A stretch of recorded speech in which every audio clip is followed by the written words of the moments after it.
Good morning. I'll call the May 2nd, 2023 meeting of the Santa Barbara County Board of Supervisors to order.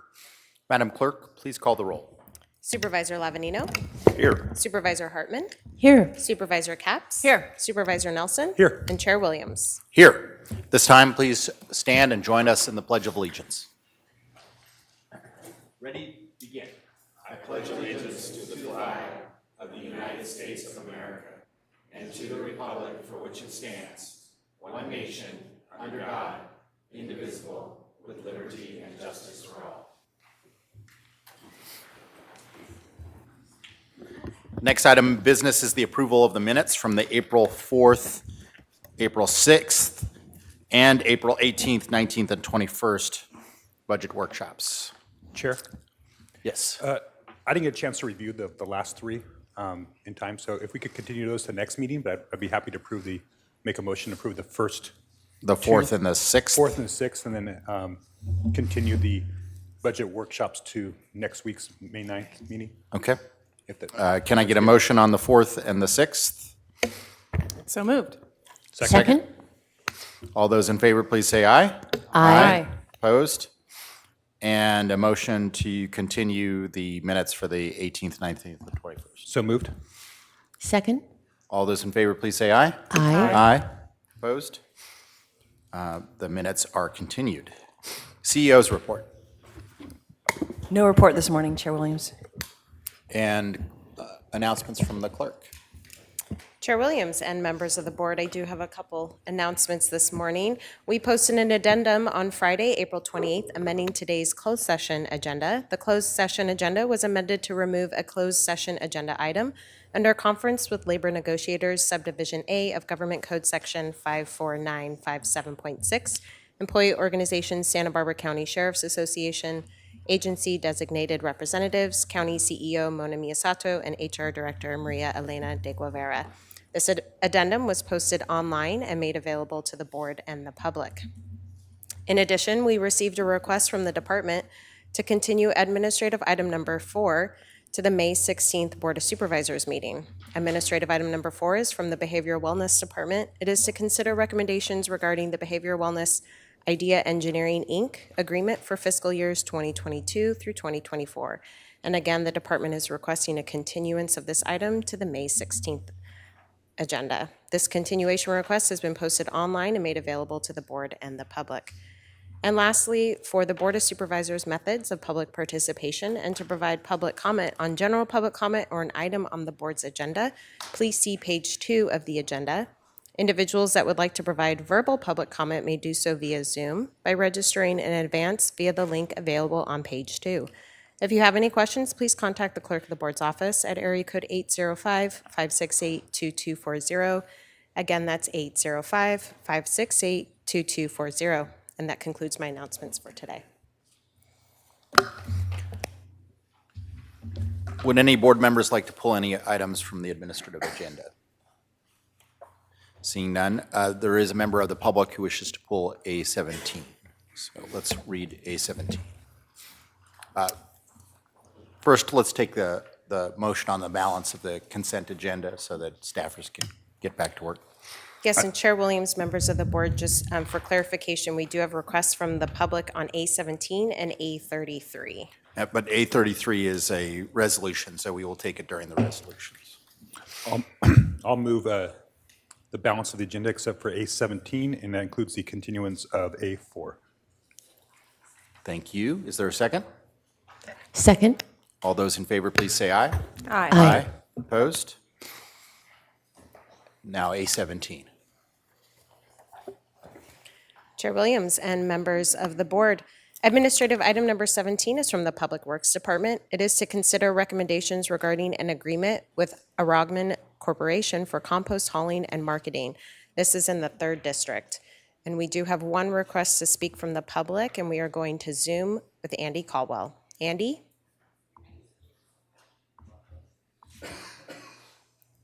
Chair Williams, members of the board, Andy Caldwell representing CoLab. We have a couple of questions on this one. First of all, I've never seen the word commission used for a facility. We don't know if that means breaking a bottle of champagne across it, cutting a ribbon. What does it mean that the facility that should have been in operation a couple of years now has never been commissioned?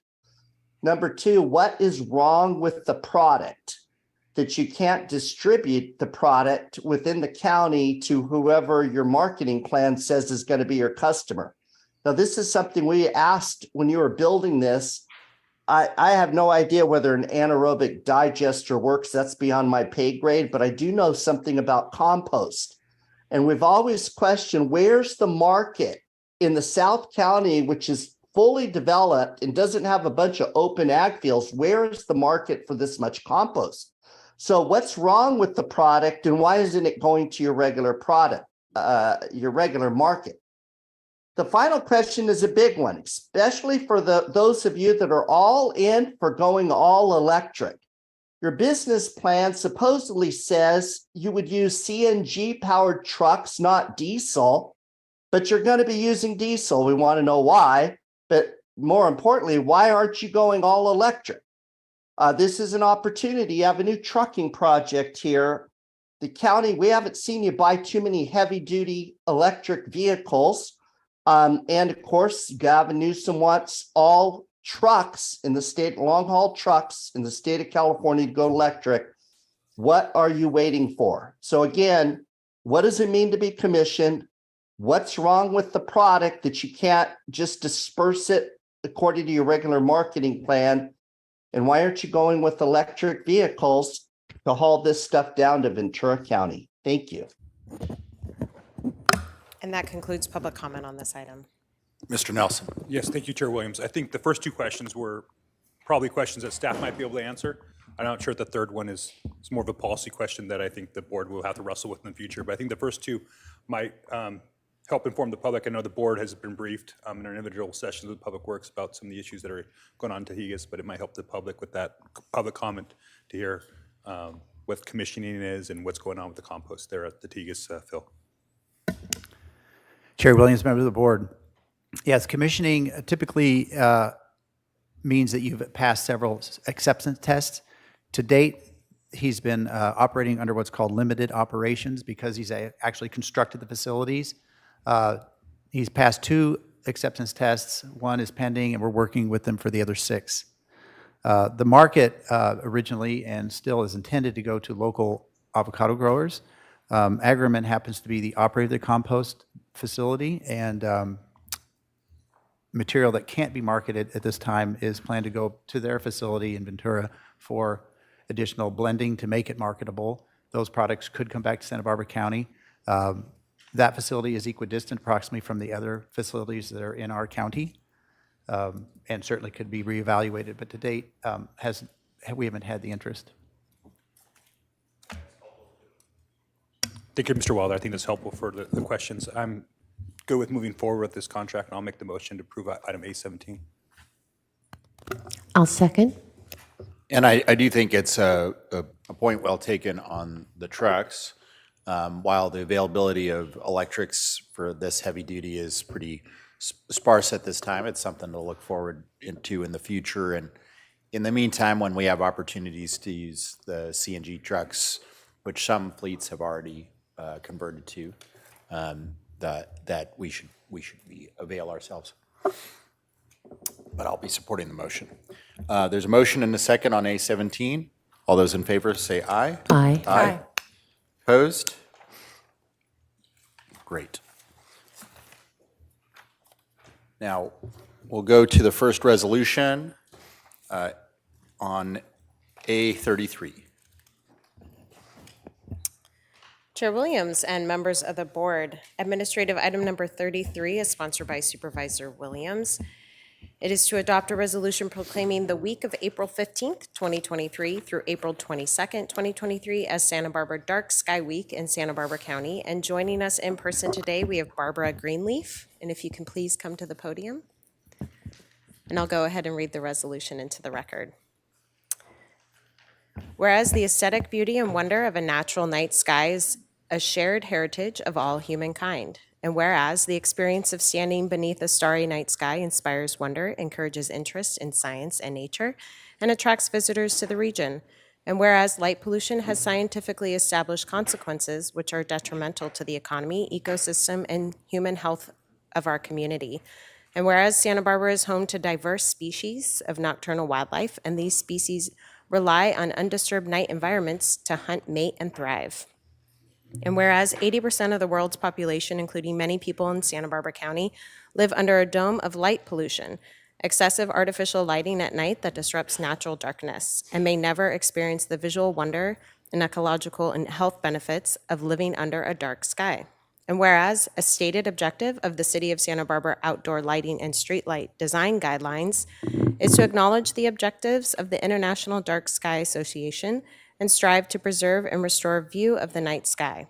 And whereas the International Dark Sky Association is the globally recognized authority on the light pollution and has created International Dark Sky Week to raise awareness of light pollution and provide free education, resources, and solutions to the public to encourage the protection of and enjoyment of dark skies and responsible outdoor lighting. Now, therefore, be it hereby ordered and resolved that this Board of Supervisors hereby declares April 15th through the 22nd, 2023 as Dark Sky Week in Santa Barbara County, passed and adopted today. Thank you so much on behalf of Dean Axelrod and the Dark Sky Association. Thank you. A34. Oh, no, we have one request to speak for A33. Chair Williams and members of the board, that is correct. We have one request to speak on administrative item number 33, and we're going to Zoom with Kathleen Rosenthal. Kathleen? Good morning. Can you hear me? Yes, we can. Please proceed. Okay, thank you. Good morning, Chair Williams and members of the board. I just wanted to pop in here and thank you for this resolution. I wanted to let you know that up here in the Santa Ynez Valley, our local environmental group, We Watch, has been working for dark skies for over 30 years. And they have recently helped the city of Buellton develop their own dark sky ordinance. And we look forward to the county implementing the same and also other jurisdictions throughout the county.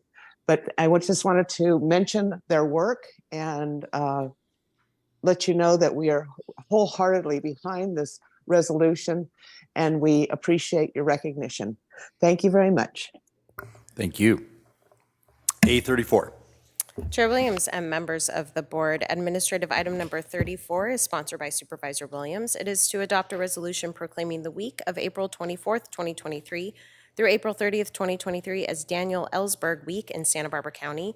And joining us here in person today, we have Elizabeth Robinson. And if you can please come to the podium, I'll go ahead and read the resolution.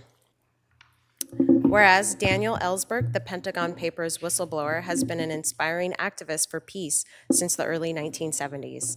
And whereas Daniel Ellsberg became a whistleblower by giving the 7,000-page Pentagon Papers to the Senate Foreign Relations Committee, the New York Times, the Washington Post, and 17 other newspapers.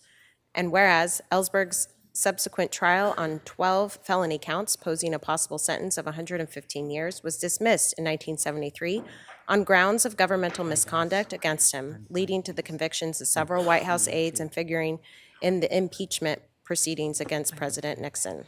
And whereas since the end of the Vietnam War, Ellsberg has been a lecturer, scholar, writer, and activist on the dangers of the nuclear era, wrongful U.S. interventions, and the urgent need for principled whistleblowing. And whereas Ellsberg recently wrote a public letter disclosing that he has been diagnosed with pancreatic cancer with a prognosis that he has only 3 to 6 months to live. And whereas Daniel Ellsberg has supported, encouraged, and inspired whistleblowers, journalists, and activists all over the world. Now, therefore, be it hereby ordered and resolved that this Board of Supervisors declares April 24th through 30th, 2023 as Daniel Ellsberg Week in Santa Barbara County, passed and adopted today.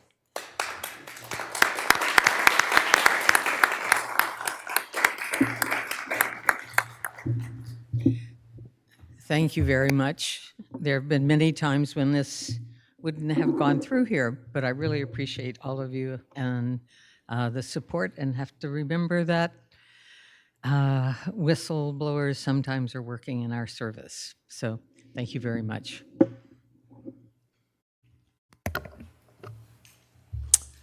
A35. Chair Williams and members of the board, administrative item number 35 is sponsored by Supervisor Capps. It is to adopt a resolution proclaiming the month of May 2023 as Mental Health Month in Santa Barbara County. And joining us here in person today, we have Tony Navarro, Rod Pearson, and Ruth Ackerman. And I'll have you join us at the podium while I read the resolution into the record. Whereas May of 2023 is recognized as Mental Health Month in Santa Barbara County to enhance public awareness of mental health and dispel the stigma surrounding it. And whereas mental health challenges are one of the most common health conditions in California, affecting 1 out of 6 adults and impacting both the person experiencing mental health challenges and those persons who care and love for the person facing the challenge. And whereas 1 out of every 24 Californians with a serious mental illness have difficulty functioning in everyday life, and if left untreated, have life expectancies 25 years shorter than the general population. And whereas every day millions of people face stigma related to mental health and may feel isolated and alone, going years before receiving any help. And whereas recovery can and does happen, and all Californians should know that support and help is available regardless of any individual's situation. And whereas creating a community where everyone feels comfortable reaching out for the support they deserve is crucial to ending the stigma around mental health. And whereas access to support and ending the stigma is of paramount importance, and now therefore be it hereby ordered and resolved that this Board of Supervisors wishes to enhance public awareness of mental health and recognizes May as Mental Health Month in Santa Barbara County, passed and adopted today. All right. Great. Thank you so much. Good morning, Chair Williams, supervisors, and county staff. Rod Pearson is the chair of our Behavioral Wellness Commission, and I'm really honored to have him here with me today. He's passing the mic to me. I just wanted to say thank you so much for this resolution, and we're very excited to really be making such a big event of May Mental Health Month. I think we've had many board discussions. The state and the federal government are also really recognizing the importance of mental health awareness so we can increase access, early detection, and early treatment for folks who are struggling with mental health issues. And I just want to today say thank you so much to the county family for supporting the national campaign to light up green. And Santa Barbara County is lit up green. Our county buildings around the county from south to north, many of our CBO partners and other city jurisdictions have lit this county up green for the month of May. And as you travel around the county in the nighttime, you will see some really wonderful, beautiful buildings highlighted in the green, including our courthouses in both the south and the north, the Santa Maria, the Lompoc Admin Building, the Family Service Agency, Santa Maria Valley Youth and Family Center, Communify, all the Be Well buildings, Family Service Agency, the Office of Emergency Management, the Veterans Building, the DA's office, the Food Bank, Zona Seca, Pacific Pride, Path Point, the San Ynez Tribal Clinic, Carpinteria Health Center, and City Hall, and Community Library, Carp Connect, Girls Inc., CALM, the Mental Wellness Center, and Telecare. And today we have some of our CBOs with us here, and we also have Be Well staff. So if you could all stand up, and I want to honor all of them because while we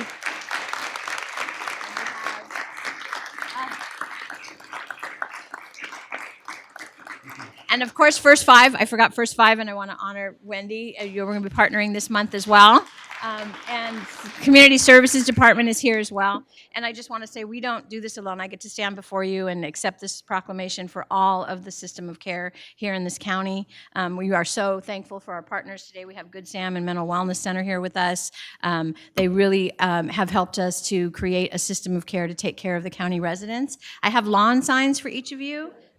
In Spanish and English on either side. So any supervisors who want to take home a lawn sign, please let me know. I've got a lot of lawn sign stakes all the time. All right. Because I never see, so that'll be great. I will use it. So, again, thank you. Just really proud to be part of a county that really walks the talk of commitment and care to behavioral health. Thank you.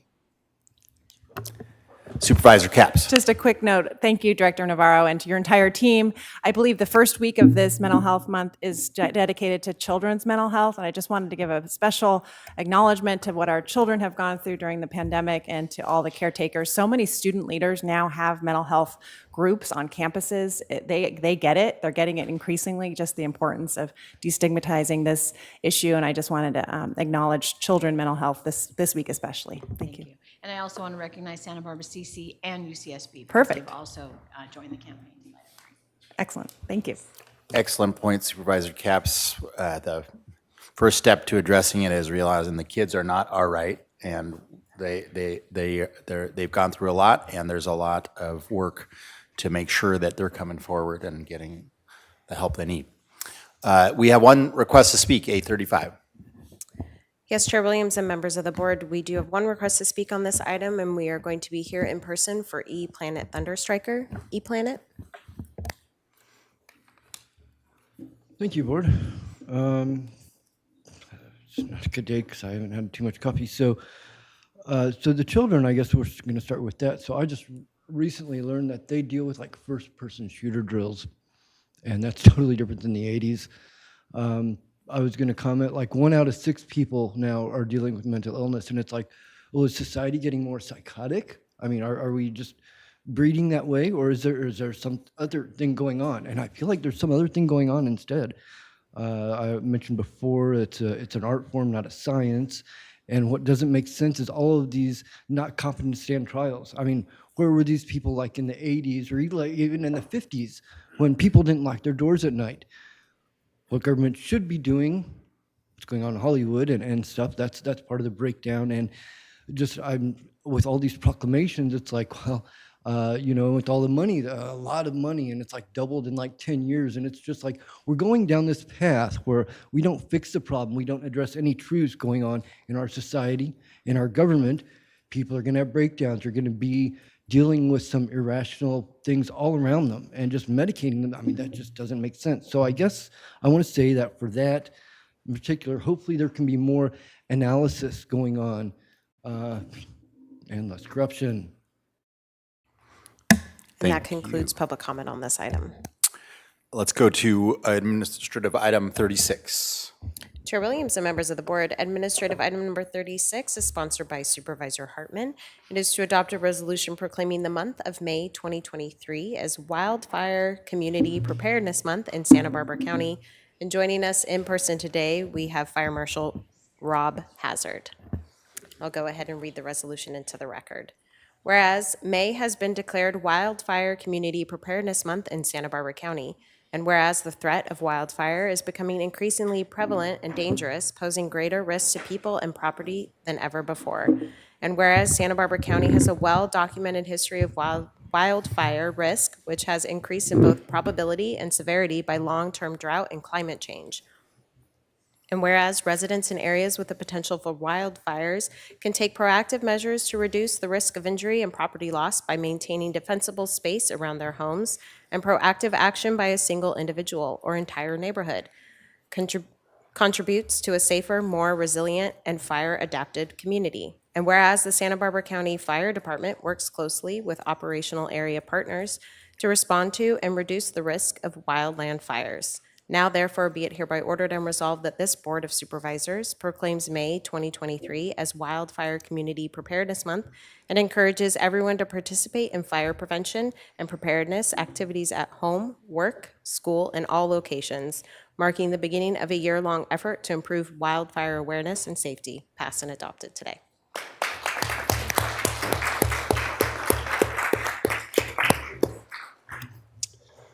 Thank you, Chair Williams, members of the board. I'm excited to be here to accept this resolution. I want to thank you for your constant, unwavering support and really dedicated leadership to public safety all across our county, in both the unincorporated and our incorporated cities.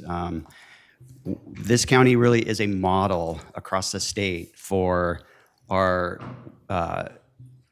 fire service integration, public safety integration, and the mitigation and preparedness efforts that are provided to our residents.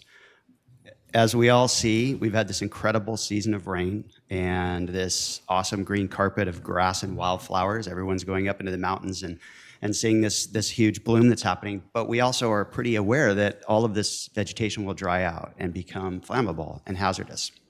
And so really wildfire preparedness is about taking steps collectively, both as communities and individuals, government and private sector, nonprofit, to take those and engage in those actions that create more resilience to wildfire, more resistant to embers in our structures, engaging in efforts like defensible space around our homes, our buildings, our businesses, creating that environment that allows us to coexist with wildfire.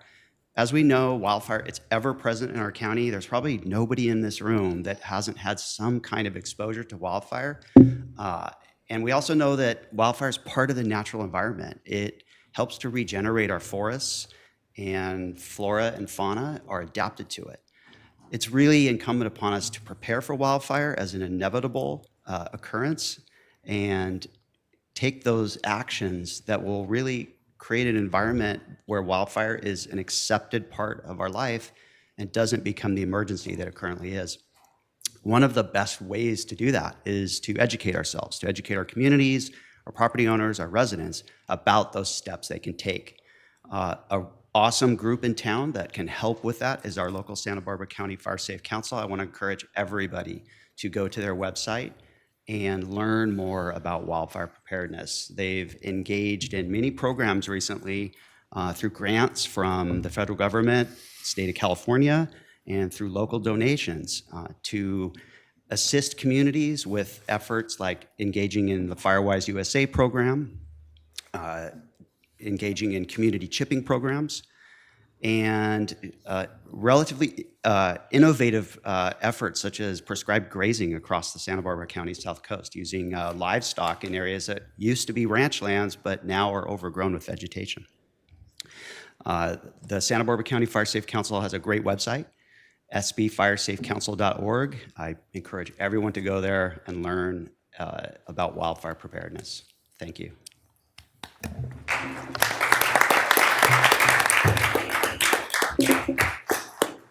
Thank you, Rob. Supervisor Hartman. Yes, thank you, Chair Williams.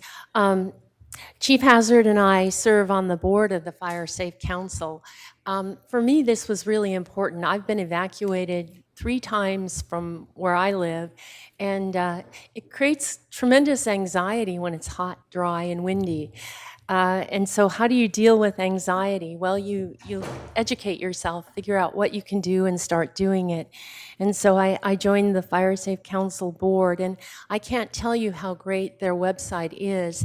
It has a lot of scientific lectures to understand more about a whole range of issues. It also has some really great information that's coming soon about house hardening and what you can do to make your house more resistant to fire. So I really do encourage you to go to the Fire Safe Council website. I think it's a tremendous resource for our community, and you can even become a member. I also want to mention, I always track, what starts wildfires in my area.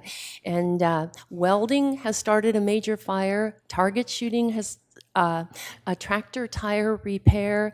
But above all, people have trailers that they're towing, and they think it looks fine, and then they load them up and it's off balance, and that chain, when they start driving, drags along and throws sparks on the road and starts a series of fires that can get out of control. So we have to be very careful when fire season comes, and this year is going to be a whopper because we do have so much vegetation. So visit the Fire Safe Council website and take we need shared responsibility for fire. We can't expect government, fire department to do it alone. We all have to do our part. So thank you. Thank you. Thank you, Supervisor Hartman, and thank you to the board again for your support and leadership. It's to be commended, the support you provide to our fire agencies and to the public in general. We really appreciate it. Thank you, Chief Hazard. Let's go to administrative item 37. Chair Williams and members of the board, administrative item number 37 is sponsored by Supervisor Hartman. It is to adopt a resolution recognizing Sleep in Heavenly Peace, Santa Barbara County North Chapter. And joining us in person today, we have Matt Grant and Colleen Grant. And while they're coming to the podium, I'll go ahead and read the resolution.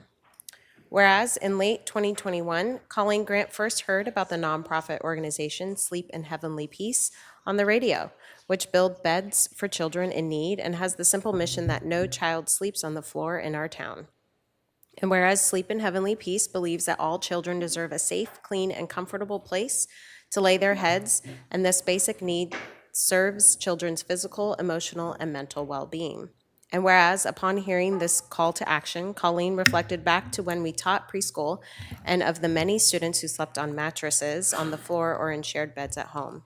And whereas, Colleen then proposed establishing a local Sleep in Heavenly Peace chapter to her husband, Matt, and he immediately jumped on board, and together they recruited and formed a core team of volunteers, including Diane and Mark Smith, Tracy and John Janekik, and Melanie and Guillermo Olguin. And whereas Sleep in Heavenly Peace, Santa Barbara County North Chapter was officially established in January 2022 and has organized hundreds of volunteers who came together for monthly bed building workshops and donate beds along with new and unused mattresses and bedding, including sheets, pillows, and blankets. And whereas they have built 777 beds and donated 484 to local children, but nearly 300 children are waitlisted to receive already built beds because they do not yet have the bedding, sheets, and pillows to go along with the constructed beds. And Sleep in Heavenly Peace needs donations to help meet that need. Now, therefore, be it hereby ordered and resolved that this Board of Supervisors recognizes Sleep in Heavenly Peace, Santa Barbara County North Chapter, led by co-founders Colleen and Matt Grant, for their passion, vision, and leadership in serving the basic needs of children in Santa Barbara County. Passed and adopted today.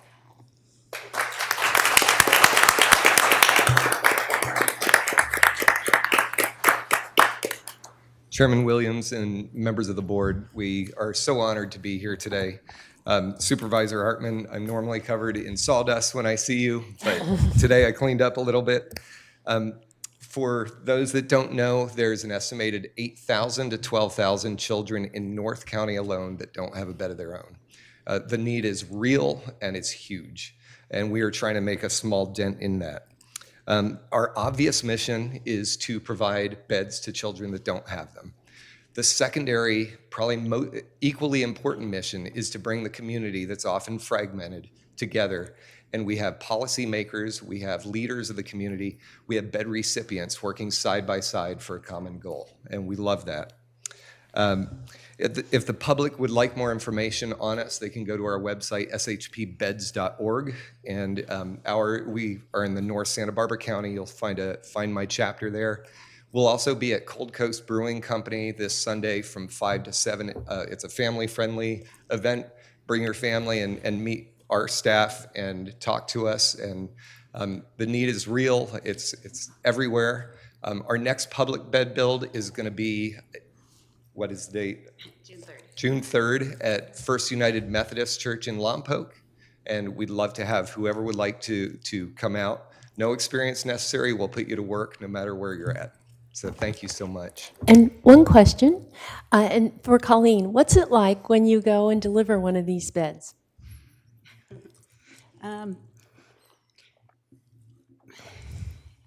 It depends.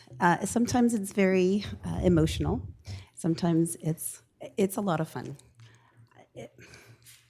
Having been a single mom for a while and having had a child who had a mattress on the floor, I relate very much with the mothers who want their children to have a safe and comfortable place to sleep.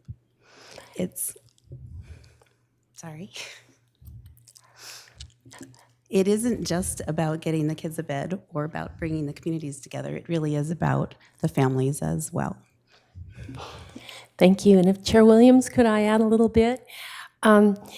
So Colleen works on this full time, and she persuaded her husband, Matt, to join her, and all their discretionary time is taken doing this, and they've assembled a team who's as dedicated as they are. They have a goal of 50 beds per month, and they get different organizations to sponsor. And I did it one Saturday, and you arrive, and all the stations are set up with different kinds of equipment, whether it be electric saws or drills or sanders, and you can choose what station, and you can move to different stations throughout the morning. And the thing about it is it's so much fun because people are engaged with each other, and it doesn't matter if you're red, blue, purple, or green. Everybody's there caring about the kids and the kind of enthusiasm that Matt and Colleen bring to this project. So I really encourage people to get involved, and these are throughout North County. They work in Santa Maria as well as Lompoc, although I'm happy to claim that they are based in the city of Lompoc that I have the privilege of representing. And if you can't make it, then we need the bedding, and you can contribute and get involved. It builds beds, it helps support families, and it builds community. So thank you so much. Can I just add, sorry, since the writing of this, we had delivered 484 beds when this was written. As of today, we have delivered 572. That's great. Chair Williams. Supervisor Nelson? Yeah, just as Matt's walking off, Matt and I have been friends for over a decade, and I want to thank Supervisor Hartman for bringing this forward. I've been able to watch their success on social media and the community. If there's not a better program for us to be supporting this county than the work that the grants are doing, I don't know what is. They're absolutely correct. It brings people together. My mom's been out there, my brother-in-law, my nephew. They're all been out there on some of these builds, and it really does build self-confidence and purpose for the community, as well as serving our most vulnerable. I mean, it is really unacceptable, and it's a lot of families in Santa Maria and Lompoc that we know that are having full families in one bedroom, and that's often one of the reasons why our rents are so high as well, because of that multi-family situation, single-family homes. And this doesn't solve all those problems, but this is one of those things that can make an immediate impact right away. So I would look forward to working with Supervisor Hartman to using some of our county resources to further bring up your nonprofit so that people in the South County and throughout our county can know what you guys are up to, open up new chapters in other areas, as well as continue to bring the funding that you need to deliver your mission. Yeah, I want to thank you. I was in that situation growing up myself, and at least in Isla Vista, but probably in other places, you get a lot more insects in your bed if they're not on the mattress, if don't have a bed. And so there's real health reasons, and in some places moisture and mold reasons to really do your work. So we really thank you for that. Administrative item 38. Chair Williams and members of the board, administrative item number 38 is sponsored by Supervisor Williams. It is to adopt a resolution of commendation honoring Aram Alvarez and Eva Camarina of the Community Services Department as the May 2023 Employees of the Month for Santa Barbara County. And if we can have Aram Alvarez and Eva to the podium, I'll go ahead and read the resolution. Whereas Community Services Department employees Aram Alvarez, IT Systems Administrator, and Eva Camarina, Executive Assistant, are hereby commended for the exceptional quality of service they provide, as well as their essential role in supporting CSD operations and morale. And whereas Aram Alvarez and Eva Camarina exemplify the county's values of accountability, customer focus, equity and inclusion, innovation, trust, and ethics, and are deeply respected and appreciated by their colleagues for the care and commitment they demonstrate for their work. And whereas during the COVID pandemic, Aram Alvarez seamlessly supported the department's transition to remote work, enabling the CSD to not only maintain but increase service levels and continue to feel connected during a very isolating time. Aram ensured that both staff and facilities were immediately outfitted with laptops, webcams, and virtual communication software. He also provided and still provides comprehensive IT installation, training, and support, frequently driving to different sites from Cuyama to Carpinteria to support departmental meetings and events. And whereas Eva Camarina serves as executive assistant to the CSD director, who would testify that her work is essential to the success of the department. Eva has been integral to managing the board letter process and supports the Park Commission, Women's Commission, Library Ad Hoc Commission, and Human Services Commission. Eva also provides bilingual translation and interpretation services to support diverse communications from parks, sustainability, HCD, and arts, and also leads on social media outreach. Whenever there is a challenge or need, Eva is always willing to help and does so with a smile. And whereas the Community Services Department is proud to be represented by these two employees, who in addition to the fantastic work they do at the county, are also loving parents and valued community members. And now therefore be it hereby ordered and resolved that this Board of Supervisors recognizes Iram Alvarez and Eva Camarena as Employees of the Month for May 2023, passed and adopted today.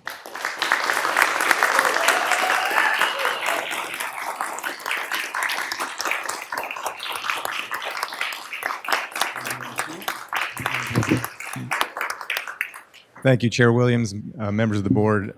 For me, it's an honor to work with these two great employees. They are, the epitome of team.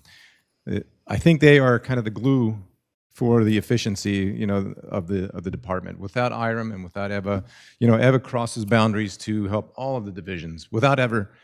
People don't even have to ask her twice. She'll volunteer, and as you can see from the resolution, she goes above and beyond her job. Iram, I think I'm his biggest customer. I call him a lot, and and he's always able to fix my computer, whether it's remote. He's willing to drive down from North County down here.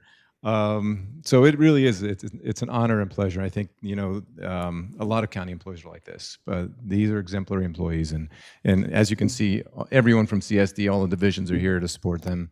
I want to thank them for all the great work they do. So thank you for recognizing them.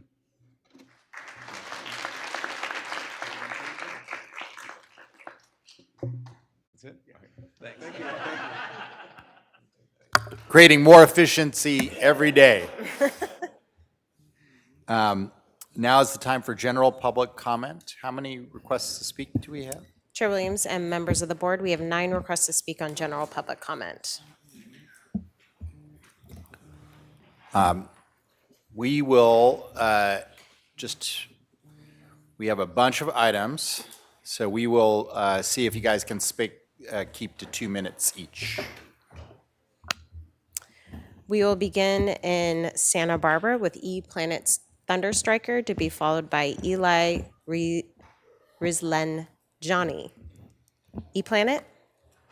Is it 2 minutes today? Correct, it's 2 minutes. Okay. Yeah, unfortunately, I have so many different items to cover, and I'm going to I want to put out some treason allegations, because with everything I'm dealing with, if I'm nickel and dime with things that we are certain that you guys have jurisdiction over, people will be like, why? So I have a claim. I'm supposed to be talking to somebody in risk management, I guess maybe in a couple days, who was not involved in part of this, besides all the other things that I've had to discuss with you. And I have to put out there, I can't use the internet, so I can't talk about this that way. And there's just so much corruption around me and in this town, that one of the things I'm dealing with is when Trump ran, he fired the FBI director like a month or two after I filed a civil lawsuit against Lord and other people in the music industry. I don't know when the first time he ran was, and I just know that this is kind of like maybe icing on the cake. I mean, he fires that related to the Russians, but he has face-to-face contact with them multiple times. As far as the party for our current vice president goes, that was put on by Katy Perry, who has blacklisted me. Her Dark Horse song, that's what that song was about, and the industry knows that, but supposedly people don't. And this party that was thrown by Scooter Braun was related to me making some phone calls related to that. So it's like, we're dealing with this mental health thing, first-person shooter drills, and it's like, wait a minute, has our country been taken over by treason? And it's not like I'm liberal or conservative. I've been marginalized. I've been ostracized. I don't, really have particular perspectives about that. But it's quite clear that there's like too much insanity going on in just so many different arenas. And maybe some of this will be better addressed more appropriately. Oh, and related to Joyce and her litigation against you, she knew all about this kind of stuff a few years ago too. So maybe a future agenda item after I talk to risk management or something, but it's just This whole town is just, they don't like me, and it's like, those aren't the respectable people. We will now go to Eli Rislanjani to be followed by Lori Baker. Eli? My name is Ellie, and I'm a caseworker in homeless services for Good Samaritan Shelter. I have 3 clients I was able to recently house at the sweeps, one of which received a termination of tenancy notice just 2 weeks after he moved in. I've experienced how discriminatory the housing search for Section 8 voucher holders can be, so when we finally found a property that was willing to even the playing field for a vulnerable population most institutions have turned their backs on, we were relieved. Instead of assisting these clients with housing retention, financial stability, connecting them with services to address their mental and physical well-being, which my organization's resources are meant to be doing, I am just trying to convince my clients they are not meant to be back on the streets or in an emergency shelter for years again. Instead of building them up, I have to talk them down from intimidation tactics they've experienced from the core management. I've had one client with a severe mental disability coerced into signing something he did not understand, while the core dangled a $7,000 relocation check in his face. Others have called me panicking, wondering why the access code to their doors are no longer working and they can't get into their homes. Each week, management is finding ways to make life increasingly uncomfortable or unmanageable for my clients, more than it already is for them. I ask this Board of Supervisors to please pass a rent-eviction moratorium so my clients, the students, families, immigrants, and voucher holders and community members with disabilities can feel some measurement of safety and security again. We will now go to Lori Baker to be followed by Sam Sapezi. Lori? Good morning. I just wanted to announce that the Community Services Department is extending the public comment period for draft action plan amendments that include $1.2 million to the Polo Village Apartments to be developed in the city of Buellton. To clarify, this is a separate development from the one that was on today's agenda, item A6. A 30-day public notice period was published in local newspapers, advising the public that they could speak on the item during the May 2nd board meeting. This item is being moved to June 6th Board of Supervisors meeting, and the public notice period has been extended to June 6th, when the board will consider approval of the funding. Public comments also may be provided in writing. For more information, call 805-568-3521. Thank you. We will now go to Sam Sapezi to be followed by Stanley Tanksoff. Sam?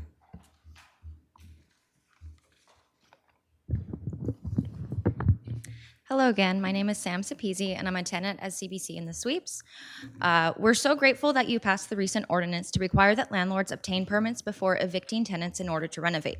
Unfortunately, Core Spaces has made it their mission to spread misinformation to tenants here, even going so far as to insinuate that we only have a 15-day window to pick up our relocation checks that were mandated by law. Management has been repeatedly knocking on doors and posting numerous flyers claiming the new ordinance you passed does not apply to us.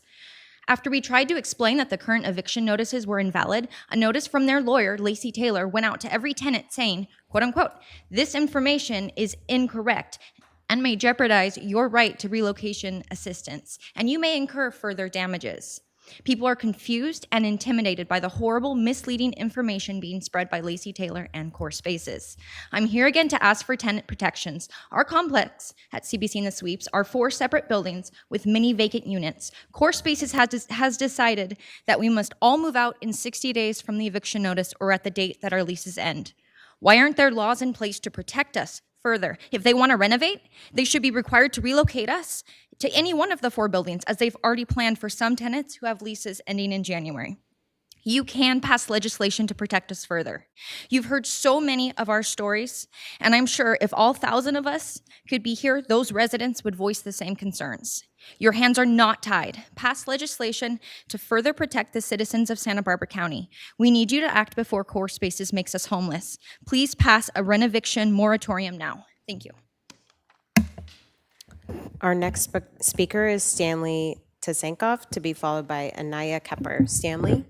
Hello, good morning, Chair Williams, members of the board, staff, and community members. My name is Stanley Tlenkoff, and I'm here as a longtime renter, co-founder of the Santa Barbara Tenants Union. And I'm here in shoulder to shoulder with folks like Sam and the many others who weren't able to be here today, urging you to pick up the conversation that you started a few weeks ago. And I just want to start off by just saying, we're so grateful for the really rapid response that you took to defend these tenants and to protect this remotely affordable housing stock that we have in our community. And as many of the tenants are realizing, and as many of you noted in that meeting several weeks ago, this is just a bump in the road for this multi-billion-dollar flipper developer. They will, they haven't pulled permits as far as we know, but they will. It's just the cost of doing business. And so we're here to urge you and work with you to pass an rent eviction moratorium until our housing crisis stabilizes a bit, to provide one-year leases so that any laws that you pass actually apply for a significant amount of time for tenants, and they can know what to expect. And ultimately, we should have a common sense policy where folks are allowed to re-rent at the same rent that they've been at, if there are cosmetic or non-habitability related renovations that are significant and require displacement of those tenants. These tenants have been through a lot. They've been through hell and back in the crosshairs of this company. They're scared, but they're getting organized.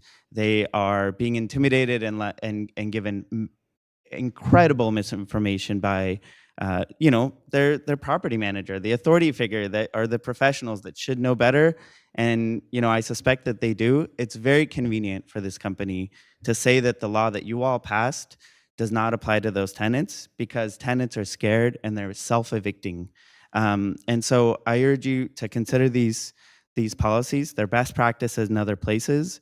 They are something that our community can and deserves to have. And I urge you to help get the word out that the laws that you pass do apply to these tenants. Thanks so much for your time. Appreciate it.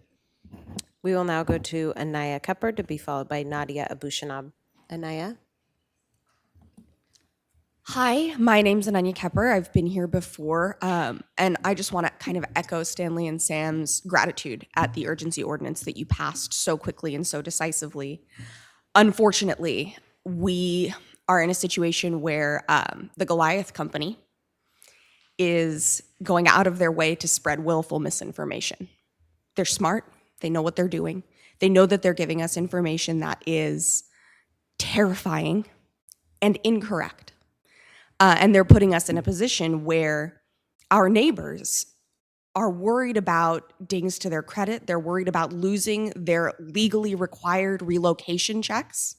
They're worried about incurring extra damages because that's what this law firm is threatening them with.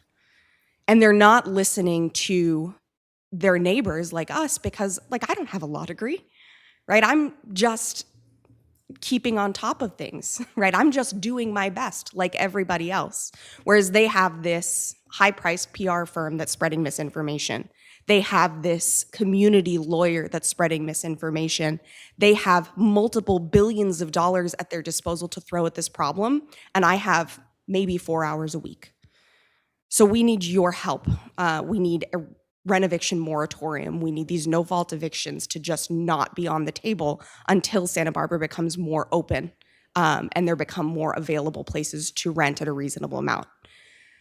Just for reference, my apartment's not cheap. I have a one-bedroom apartment for $2,200. I rented at market value less than 2 years ago. Current spaces are comparable spaces are being rented for between $2,400 and $2,700 right now. I can't afford that. I'm already at the outside of my ability, and I'm not renting a cheap apartment. I'm paying a lot of money. Core Spaces is making money off of me. They just want to make more money off of somebody else.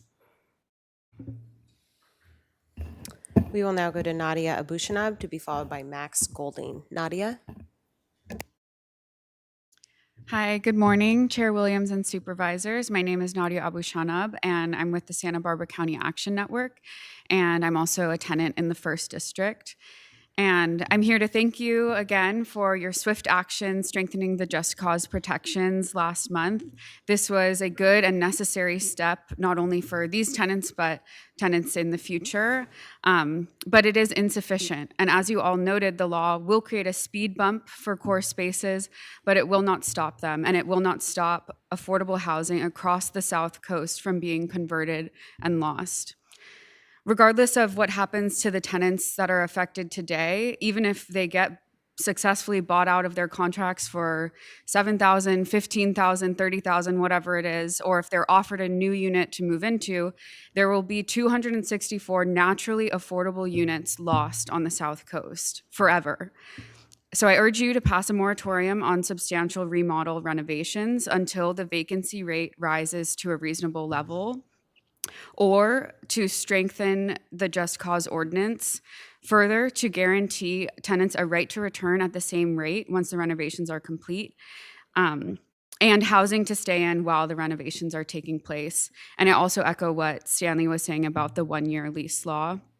And although the COVID state of emergency has ended, there's clearly an emergency here. Supervisor Capps used the term code red to describe the situation and said it was the largest mass eviction in the state. Rents have more than doubled since before the pandemic in the community of Isla Vista. And you can't go to any meeting in Santa Barbara County without hearing the words housing crisis. This is an emergency, and you can pass a moratorium based on this emergency. And we've been working hard to try to find other jurisdictions with ordinances that you could model after. And there are other jurisdictions to look to, but also Santa Barbara County is over and over again listed as the most unaffordable county to live in the state. And if we're seeing this, the largest mass eviction in Isla Vista and the greatest threats to livelihood, it would make sense that Santa Barbara County should have one of the strongest ordinances in the state. Thank you so much for your time. We will now go to Max Golding to be followed by John Tyne, who's our final speaker. Max? Oh, that's great. John Tyne's here. I was going to read something by his law firm. I'm just going to actually skip what I was going to say and just go straight to that. So the law that you guys passed on April 6th says the requirements herein shall apply to termination notices provided after the effective date of this ordinance and in any unlawful detainer action initiated after the effective date of this ordinance, which means that it applies to notices that a landlord might post to the tenant's door saying, you have to leave because of substantial remodel, or it applies to the lawsuit that comes after the notice, which is called an unlawful detainer. So it does, unambiguously, this is not like someone trying to practice law. He oddly accused me of that yesterday in an email, that I was doing something illegal by telling tenants what the law is that you can just read. If you look at the letter that they posted on all the doors of all the tenants at CBC and the sweeps from last Friday, it only this is what's called lying by omission. It's when you take a portion of the truth and then you omit the rest of the truth in order to tell a lie. And they're lawyers and they know what they're doing. And I think they should all be reported to the California bar, by the way, for this. In the letter, it says the requirements herein shall apply to the termination notices provided after the effective date. And then they don't mention the unlawful detainer part. So they're very powerful lawyers that are they mostly fight for landlords. They're very wealthy. They're very rich people with a lot of power. And most tenants, it doesn't matter if Alex Entrican, an eviction defense attorney, comes the Saturday after you guys pass the law and does this tenants' rights workshop and says, here's what the law means, people asking questions, raising their hand, he calls them, and here's what that means, here's what this means. They got straight to the doors of all the tenants, right? Core Spaces paid them a shit ton of money to do this. They're gonna pay them a shit ton of money to file the unlawful detainers, even though they know they're gonna lose every single one. But they lied by omission from this, and they're gonna keep doing this kind of stuff until you guys pass something that is much more comprehensive, like a moratorium on no-fault evictions. Thanks. We will now go to John Tyne, who is our final speaker on general public comment. Good morning, members of the board. My name is John Tyne. I'm the senior partner of Tyne Taylor Fox Howard, and my partners Lacey Taylor and Justin Fox are working with Core Spaces in this matter. I think that the tenants union and the folks who are here today should take comfort in the fact that Supervisors Williams and Supervisor Capps have proactively and productively reached out to us. We are new lawyers for Core Spaces. We are new to this particular incident, And we are working collaboratively with the board, and we'll work collaboratively with the tenants union and with tenants. We have invited tenants to contact us directly, and those who have contacted us directly, we have worked out individual solutions that work for them.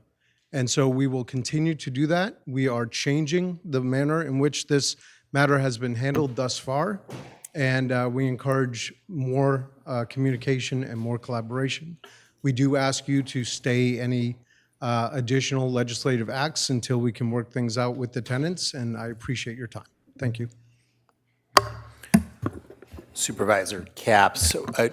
And just so folks know our normal business for general public comment, we don't generally do a back and forth, but there is a lot of issues that was raised today, and Supervisor Capps. Thank you, Chair Williams, and thanks to those who've spoken about this. As the public can see, the trauma, the stress, the chaos continues. I appreciate the metaphor of Goliath. This is a David and Goliath situation. And we acted swiftly. I want to thank my colleagues for that emergency meeting by strengthening the county ordinance, which was already exceeding what the state offers in terms of protections, where I'm now engaging with state leaders to see which potential state and federal laws might have been broken, given the protected classes that we've heard stories of time and again, of elderly, of different ethnic groups that have been displaced by this action.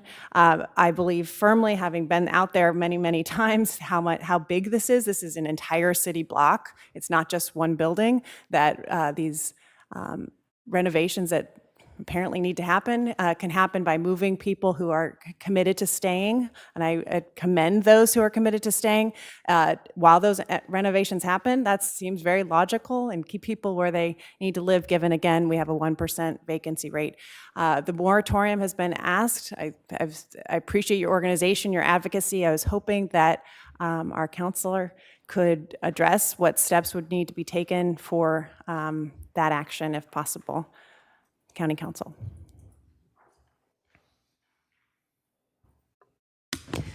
Mr. Chair and Supervisor Capps, can you repeat exactly which actions you're referring to? Thank you. It would be what's been requested, which is a moratorium on renovictions. Mr. Chair, members of the board, we did look at some of the samples that were provided in public comment. Unfortunately, those were COVID eviction moratoriums for the most part, which the Santa Barbara County also did during that time. Another example was a holdover ordinance until the Tenant Protection Act became effective, which occurred in 2020. We're happy to keep looking at other solutions, but we have not completed that yet. Thank you, Chair Williams, for that point of order. And I just add that we continue to look at what the legal options are for the county on this policies. Just yesterday, Supervisor Hartman and myself directed staff to, were on the legislative committee to support a bill by Maria Elena Durazo, a senator from Los Angeles, who is doing a bill that would make it state law to offer rent-evicted tenants the ability to release at the same price in terms of the original lease. And so there's actions both at a state and local level that we will continue to look at and pursue. Thank you. If I just might, Chair Williams, I meant to thank the caseworker with Good Sam, because that on-the-ground work is so critical right now with everybody, with the variety of different situations related to health, related to safety, related to family, related to pets, related to mental health. So I just, there's so many people here who are engaged in this crisis, and I just want to thank you personally for coming to public comment today and continue the work. It could not be more important. Thank you. Supervisor Hartman. Yeah, I realize this isn't agendized today, but the question that is looming in my mind is incorrect information being peddled to tenants, and how can that be countered?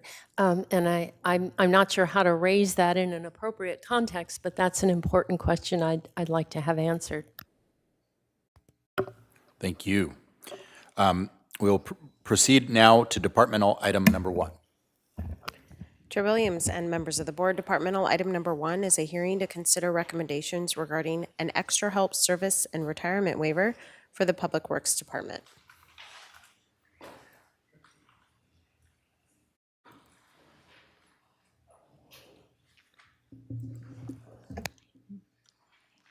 Good morning, Chair Williams and supervisors. My name is Andrea Geis, and I'm the Fiscal and HR Manager for the Public Works Department.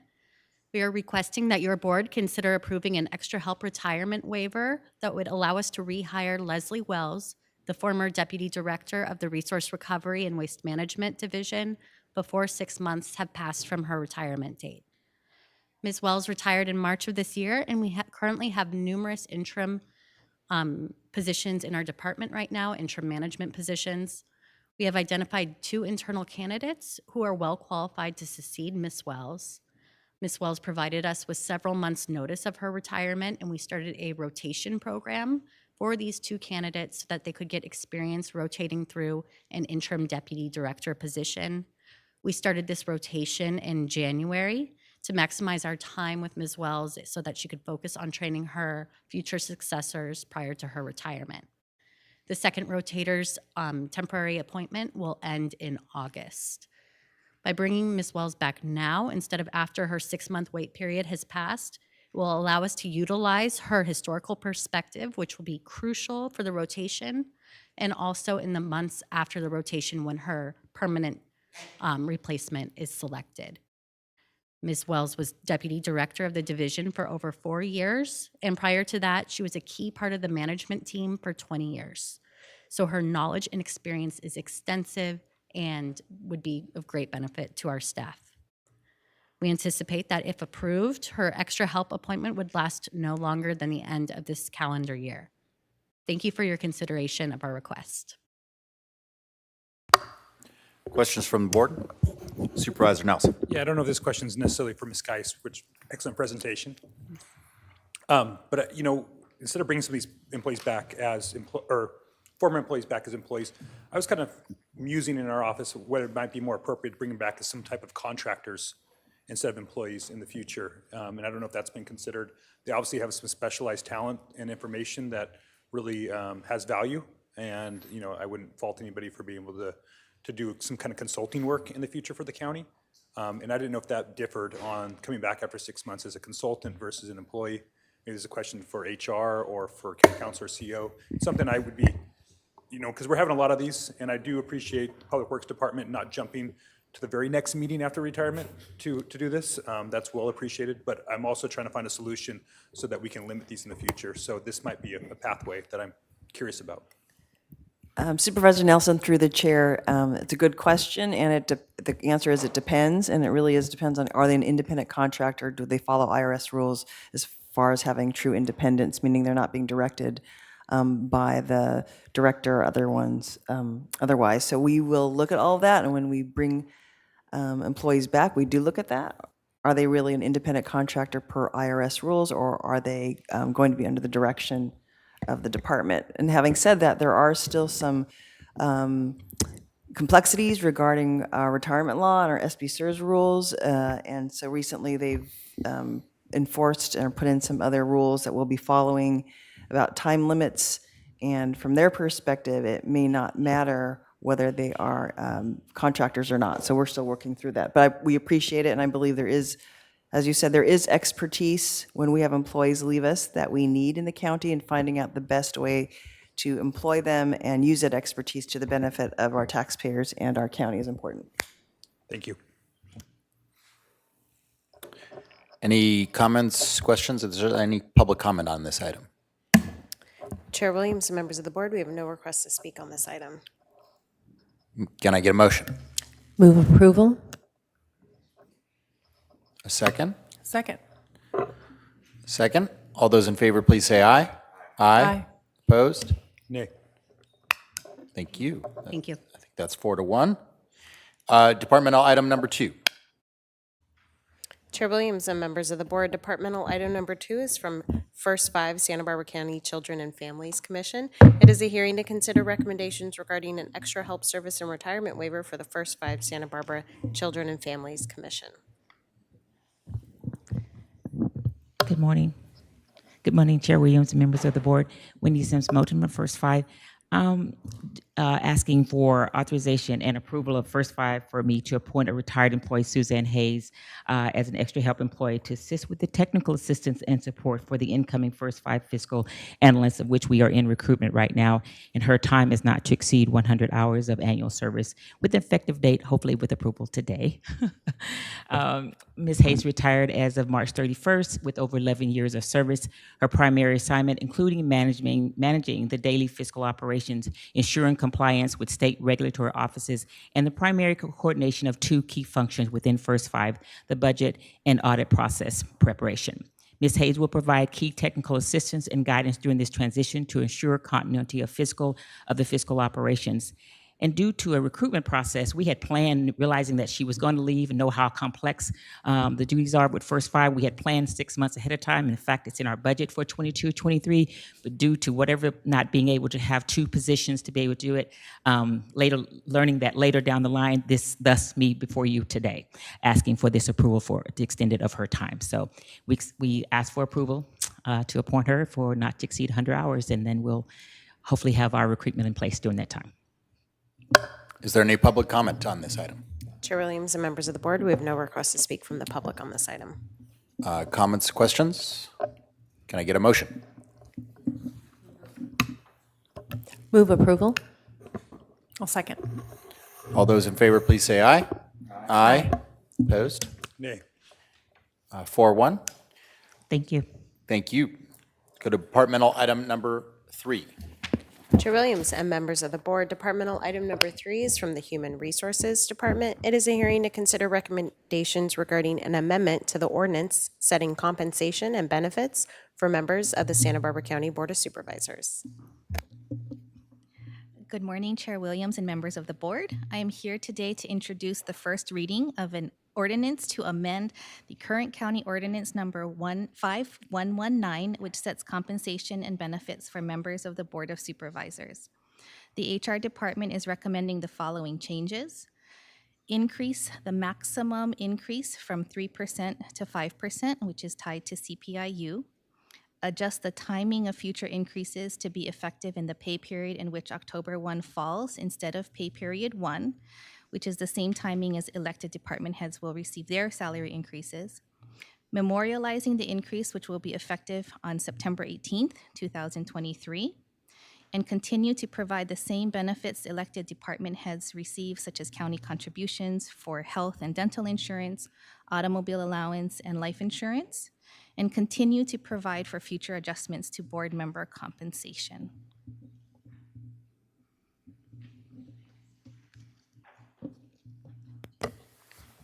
Thank you. Any questions from the board? Supervisor Hartman.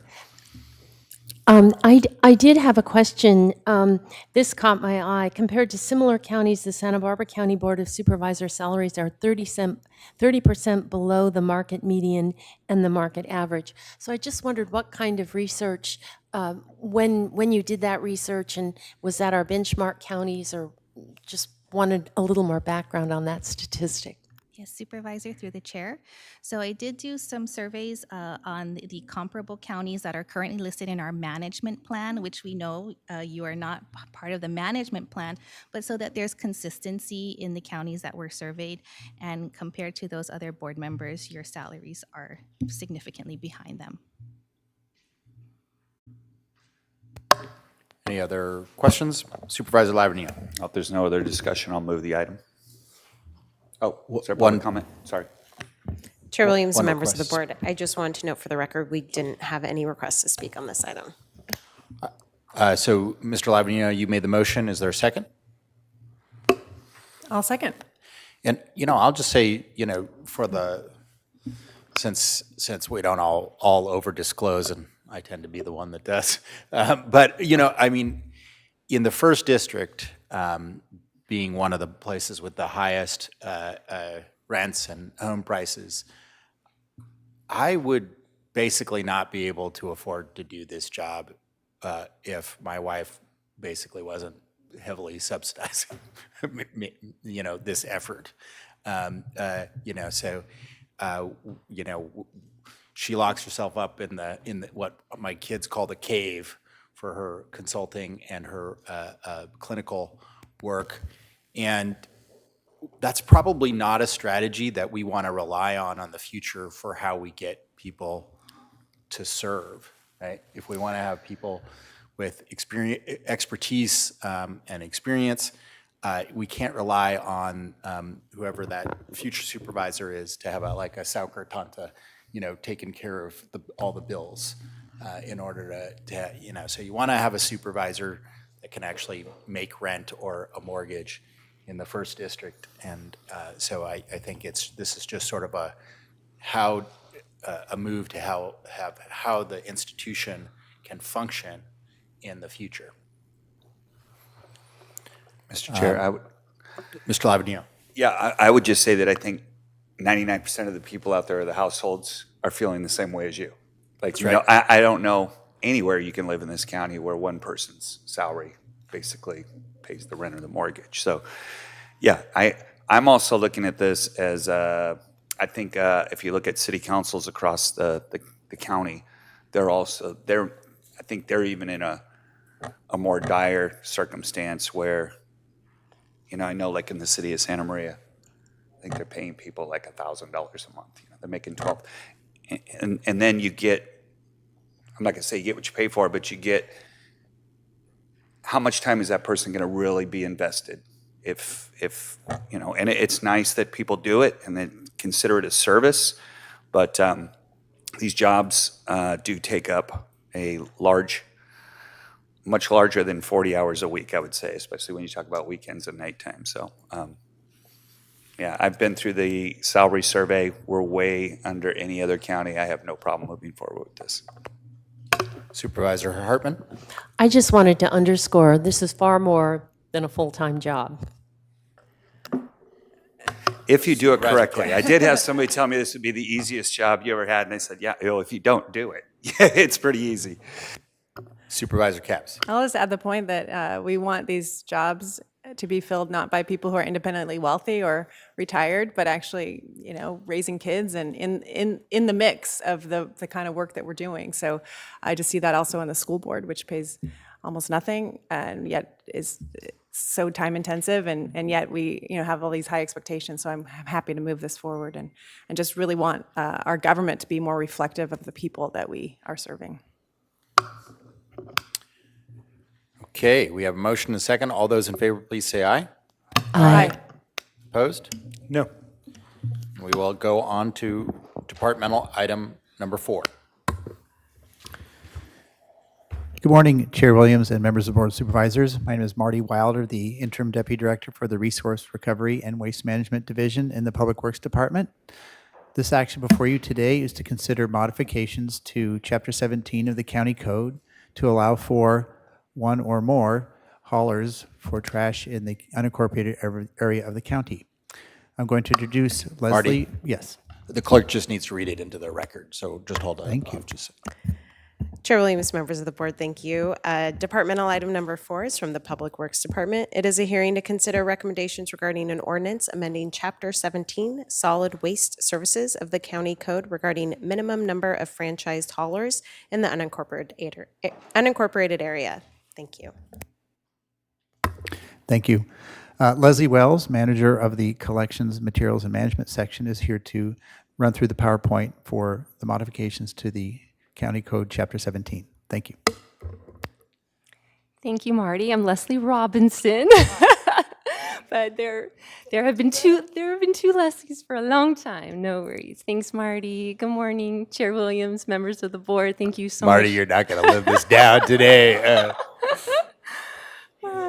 Thank you so much for your time today. I'm going to jump right in and provide a little background on this item. Chapter 17 of the County Code, which pertains to solid waste services, currently requires a minimum of 2 franchised haulers in the unincorporated area of our county. Marburg Industries currently services zones 1, 2, and 3 in the southern and northeastern portions of the county, and Waste Management currently services zones 4 and 5 in the Lompoc, Santa Ynez, and Santa Maria valleys. I know it's a bit difficult to see the details on this map, but it provides a general overview of where the collection zones are located. Zone 1 primarily covers the unincorporated Carpinteria Valley, Summerlin, and parts of Montecito. Zone 2 includes unincorporated areas around the cities of Santa Barbara and Goleta. Zone 3 includes Isla Vista, Hope Ranch, the Gaviota Coast, Cuyama Valley, and some areas along Highway 154. Zone 4 includes the unincorporated Santa Ynez and Lompoc Valleys, and Zone 5 includes Orchid and other areas in unincorporated Santa Maria Valley. In November of last year, the county released an RFP for solid waste collection services for Zones 4 and 5. The county's current agreement with Waste Management for those zones ends on June 30th of 2024, and the new agreement will begin on July 1st of 2024. 4 companies submitted proposals in response to that RFP, including Marburg, which ranked in the top 2 based on the RFP criteria. Because Marburg currently services Zones 1, 2, and 3, an amendment to Chapter 17 is necessary to enable the further consideration of Marburg's proposal and allow for subsequent negotiations.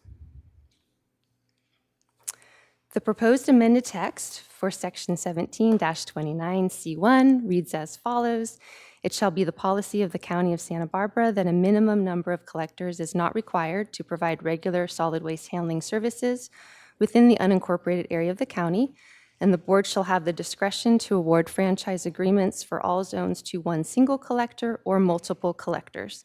Nothing in this section shall be construed to prevent the county from terminating a franchise or contract with a collector or seeking a new collector to provide solid waste handling services in any zone or territory. The amended text allows for the selection of one or more collectors and provides the county with maximum flexibility for franchise services. The code would not preclude a particular hauler simply because they provide services in other zones. In terms of the competitive process, the county will retain the ability to issue future RFPs, as was done last year.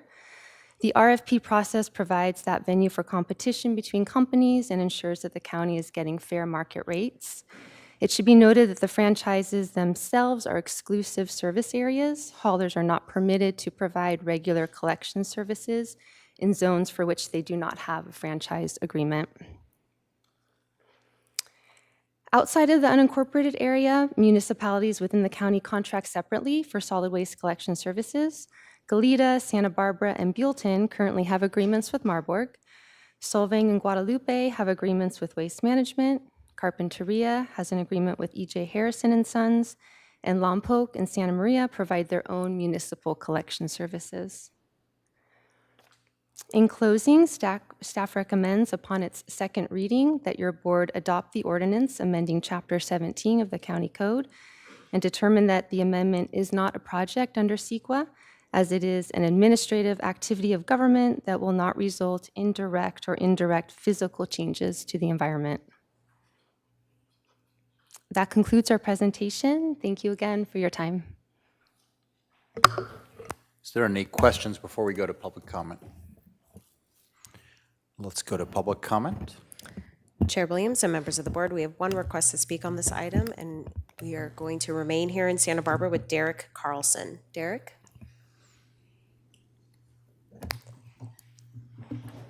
Good morning. Derek Carlson with Marburg Industries, and I just want to thank the board for their consideration of allowing Marburg Industries' proposal to move forward with further consideration from staff. I just want to say that over the past several decades, Marburg has been providing services here in Santa Barbara County, probably 8 decades.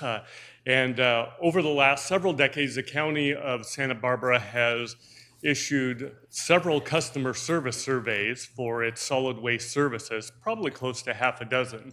And on every single one of those customer service surveys, Marburg Industries has rated #1 as the top-rated solid waste service provider in the County of Santa Barbara.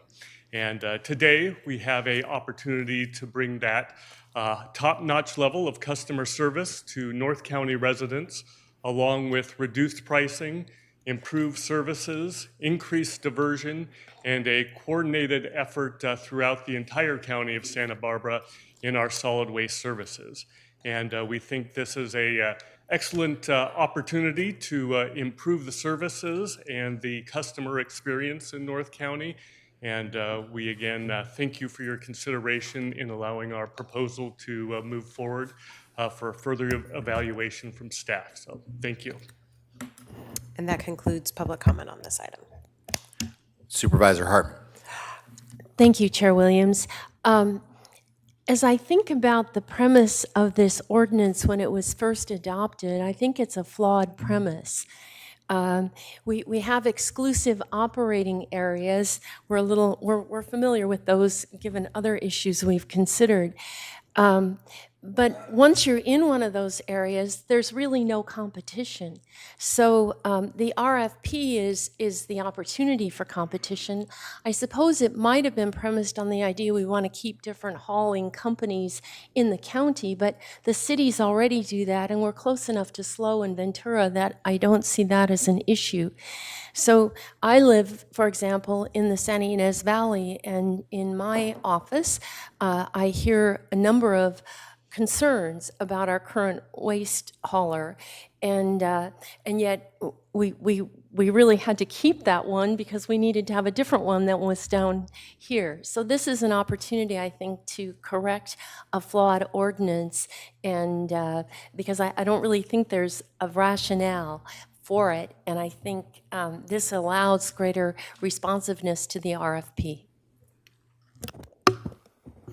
Supervisor Nelson. Yes, thank you, Chair Williams. I agree with Supervisor Hartman that it's a flawed premise. It's somehow eliminating competition would somehow bring down costs, and that doesn't make any sense, right? I mean, you want to have more competition.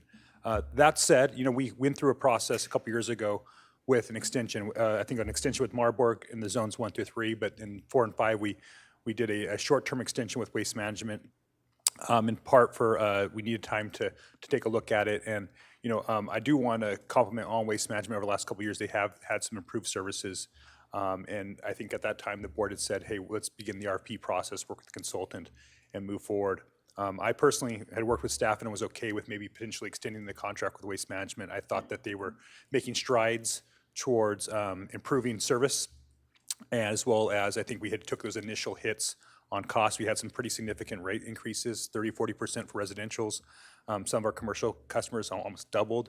And I was really concerned about going to the RFP process because I had known in other jurisdictions rates had doubled again when this has happened. This is a very heavily regulated industry, a lot of costs involved, and I'm really concerned about that being passed down to my constituents. So I was very nervous when we went through with this RFP process, and one of the requests that I had is if we did go through the RFP process, that we really truly opened it up to all potential bidders, so that we didn't limit those that could bid for this. And so this was one of the promises that was made to me by staff that we'd have this forward when it came through if Marlboro was one of the finalists, and it appears that's the case. And so I'm very supportive of moving forward with this and trying to get the best service at the lowest rate for our constituents. I think is our responsibility if we are going to do these franchise agreements. I mean, we are tasked with that responsibility. I want to make sure that this is not a reflection on the service of Waste Management necessarily, but we went through a competitive bidding process, and staff has some results that dictate where we're going moving forward. So again, I'm supportive. Supervisor Lavnia. Thank you, Mr. Chair. Well, my two biggest concerns were, of course, cost and then customer service. But there is another one that I was concerned about moving forward with this, and that is if we do create small islands of cities, small cities, especially I was thinking about Guadalupe. If we do open it up and if Marburg did come north, then Waste Management would then be shrunk inside these cities, and what would happen? They would create these, islands. Working with staff, I've been educated on, how that would work. That was a scenario that we're all looking at. We're prepared for that. So I just want folks to know that, they're not going to be in an abandoned situation if something like that happens. So, but I'm supportive of the ordinance change. Well, a lot of the concerns that I had about this whole process has been addressed by my colleagues. The one that I would just mention that it hasn't has been how far trucking needs to happen. And I put out there real publicly to folks that that's one of the issues that I had with the whole RFP process is we shouldn't, we shouldn't have people trucking to Kingdom Come when there are facilities, including our own, close by. I understand the logic behind the ordinance at its inception, but I feel like its usefulness has been outlived, and that there are some efficiencies that can come. My understanding is there's still top two in the RFP, but I think by approving this today, we allow there to be two to be looked at by the department instead of just one to be looked at by the department, and I think that's useful. I don't think there's been a motion. Has there been a motion yet? Chair Williams, I would move A through C in our staff report. I'll second. All those in favor, please say aye. Aye. Aye. Opposed? Motion carries. We will take a 5-minute break, or do we need to make it 10-minute for translators? Okay. 10-minute break.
We're reconvening this meeting of the Board of Supervisors and at departmental item number 5. Chair Williams and members of the board, departmental item number 5 is from the Community Services Department. It is a hearing to consider recommendations regarding the Santa Barbara County Home Consortium and Community Development Block Grant, CDBG, Urban County Fiscal Year 2023 through 2024 Annual Action Plan, and Fiscal Year 2022 through 2023 Action Plan Substantial Amendment. Good morning, Chair Williams and members of the board. As the clerk stated, we're here today for consideration of the county's 2023 Annual Action Plan and the Action Plan Amendment that will be submitted to HUD. The plans include how the county will utilize the county's annual allocation of community development block grants and the home investment partnership funds. With me is Lori Baker, our Housing and Program Manager, who will make the presentation. Good afternoon, Chair Williams, members of the board. The county receives an annual allocation of federal home investment partnerships, or HOME funds, and community development block grant, or CDBG funds. This slide shows the recommended actions as provided in the board letter. In November 2022, the County Division of Housing and Community Development, or HCD, published a notice of funding availability to solicit applications for 3 funding opportunities: public services programs, capital and other eligible projects, affordable housing projects. 15% of CDBG may be used to fund public services programs that serve primarily low-income persons. Other eligible projects include capital, economic development, minor home repair, and other programs that serve primarily low-income persons. Affordable housing development is funded through federal, state, and local funding sources, including the HOME program, state permanent housing allocation program, or from county fees that are collected from developers in lieu of building affordable units under the Inclusionary Housing Ordinance.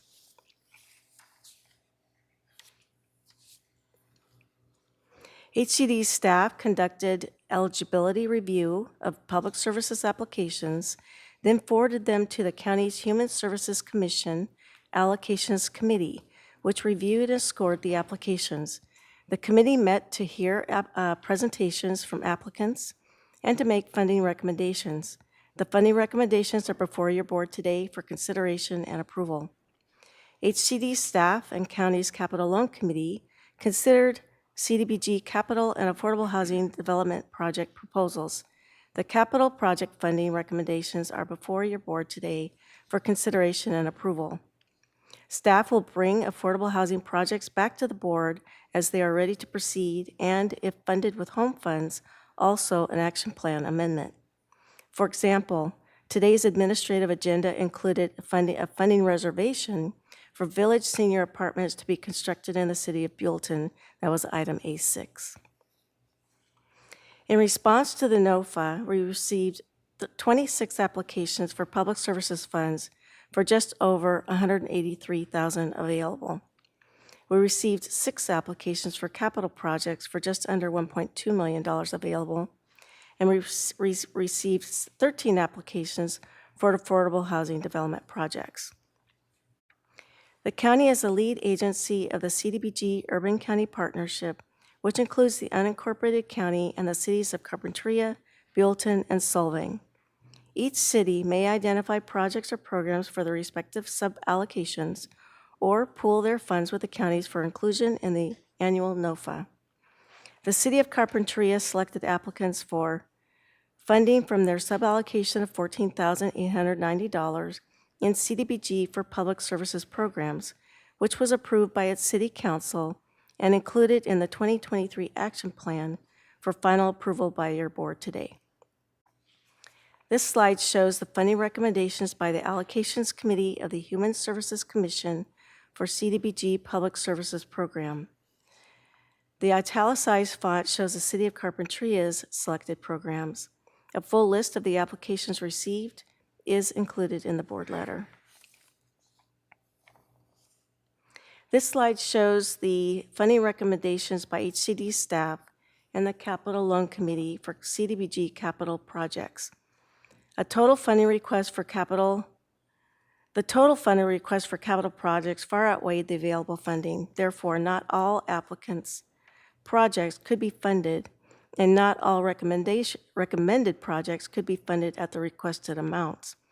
Note that one of the recommended actions of the board letter is to approve an amendment to the 2022 Annual Action Plan. Uncommitted fiscal year 2022 CDBG funds are being recommended for 3 projects: General Services Bridge House utility improvements, Domestic Violence Solutions safety and security upgrades, and San Ynez Valley Senior Center project, the latter of which is being funded with both fiscal year 2022 and 23 funds. A full list of the applications received is included in the board letter. Ms. Speaker, I'm sorry. I have a quick question, Chair, if I may, real quick. I was just trying to reconcile the 23-24 capital number that we have is 795 on slide 7, but then it's a 1.1 million on slide 9. Can you help me with that math there? Is that the program income? Yeah, right. Okay. And how much did we have in prior year? When we calculate the amount of CDBG that's available, we have the prior year uncommitted funds. We also have about $60,000 in program income, which is from prior loan repayments. It was a down payment assistance program some years ago. And then the 2023 allocation of the 795. So that added up together is about $1.2 million available. Okay, thank you. That helps.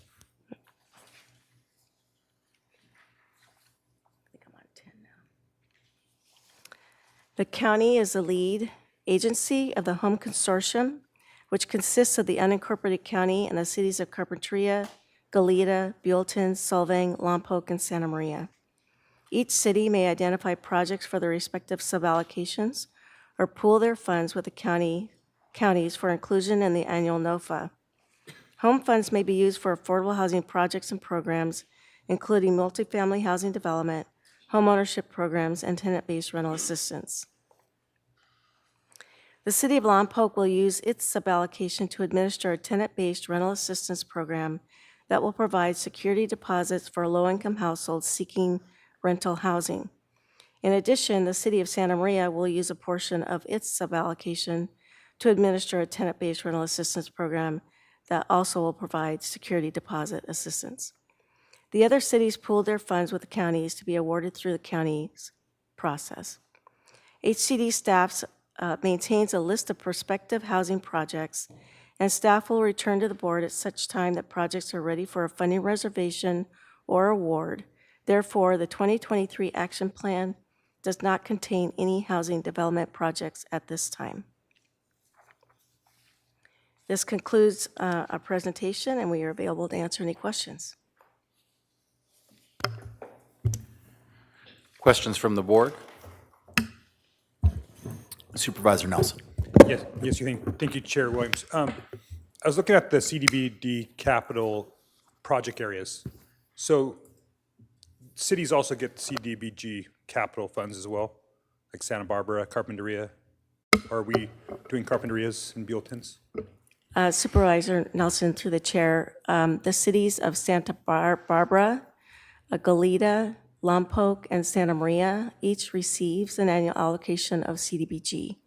So our urban county includes Solvang, Buellton, and Carpinteria. The city of Guadalupe elected not to join our consortium, so they are excluded from the CDBG urban county. That's not to say that we can't fund projects in Guadalupe, and we have, but they're not included.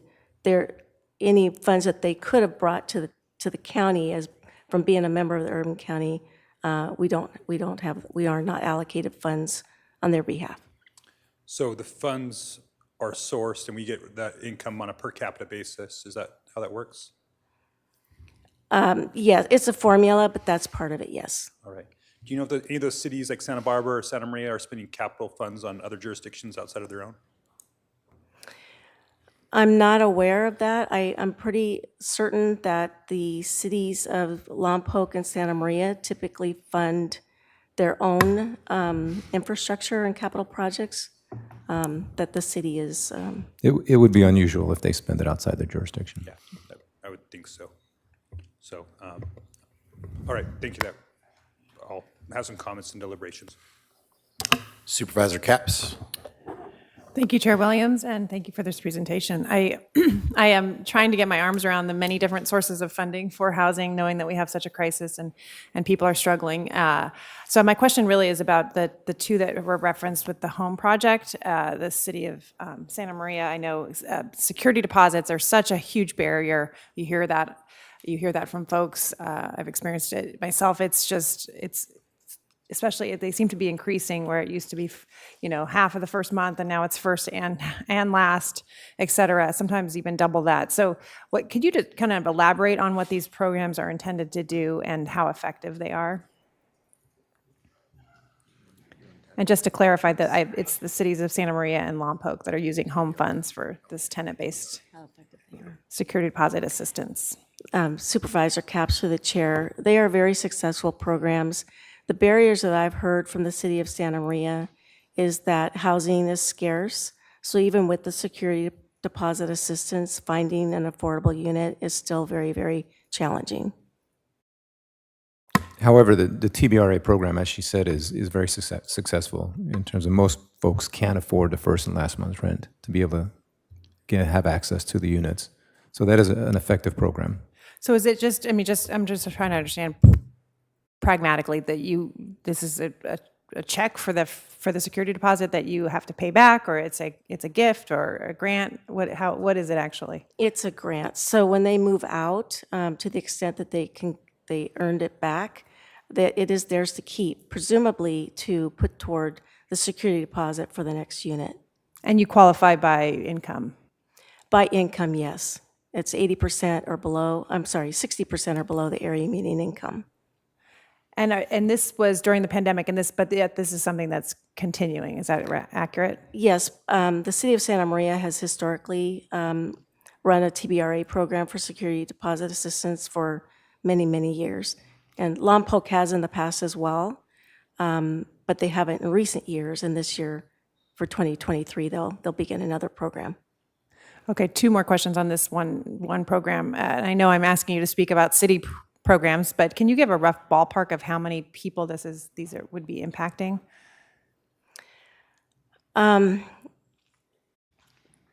44 for Lompoc, okay. Which is 123,000. So give or take about the same amount of people for Santa Maria, which is 150,000. Okay. And just lastly, a more general question, but I know there's always good intention around some of these programs. What kind of accountability measures in general would you say are in place to make sure that these dollars are reaching the right people, that are being used effectively? What kind of stopgaps are in place to ensure that this is good government spending? There is an application, and the cities advertise that through their own means. They come through the city with an application. There is an income qualification procedure where their income is checked with pay stubs from employment, tax returns, and whatnot. There's also an agreement between the city and the landlord. They have to be offered at least a one-year lease, and the unit itself is inspected to make sure it meets housing quality standards. Thank you. Those are my questions for now. Supervisor Hartman. I just had a follow-on question to Supervisor Capps, and that has to do with ARPA.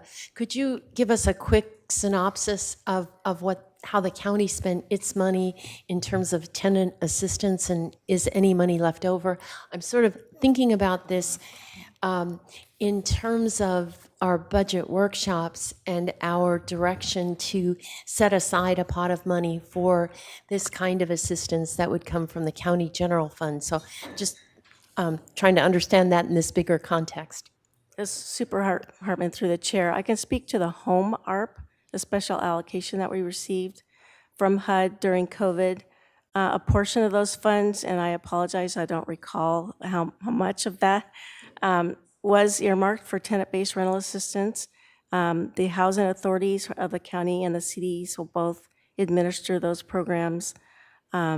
Other home ARP dollars went for housing development, specifically the hotel acquisition in Goleta, Buena Terra, and then some homeless supportive services.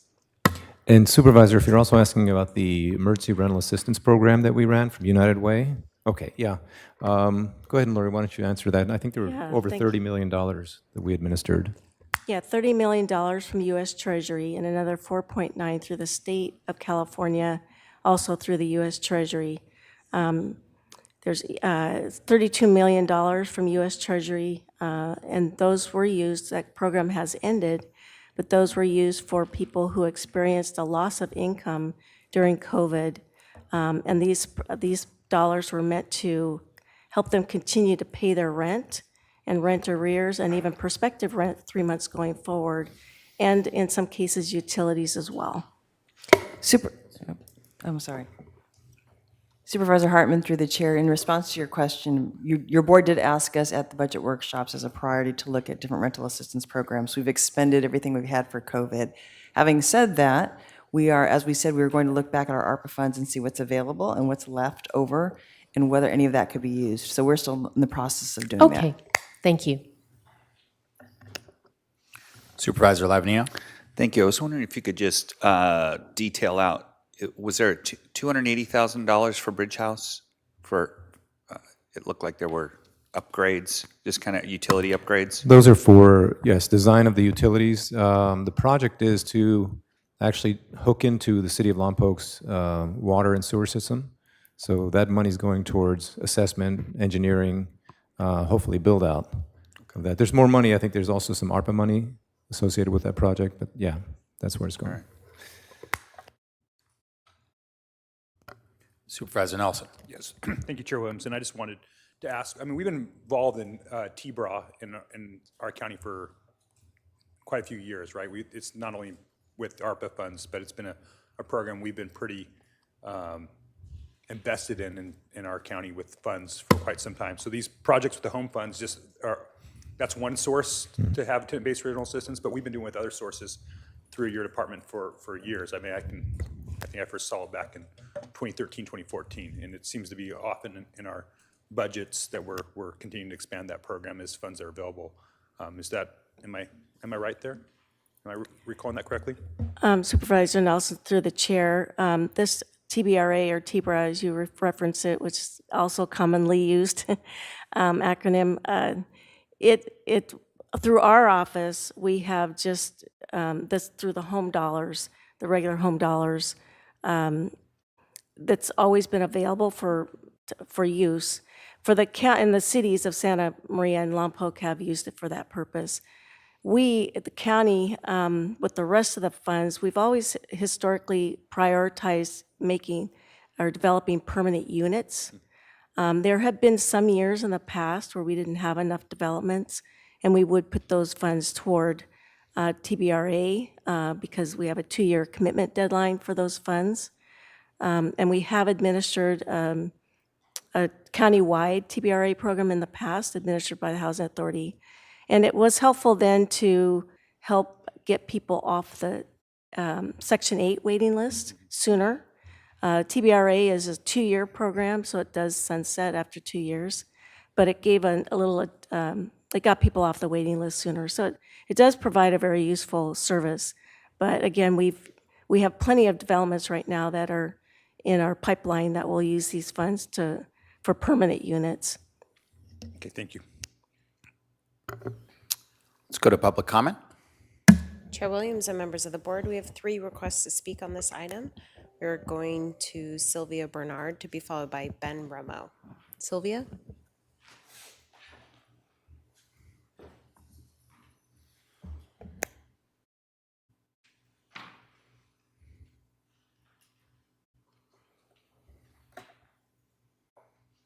Hi there.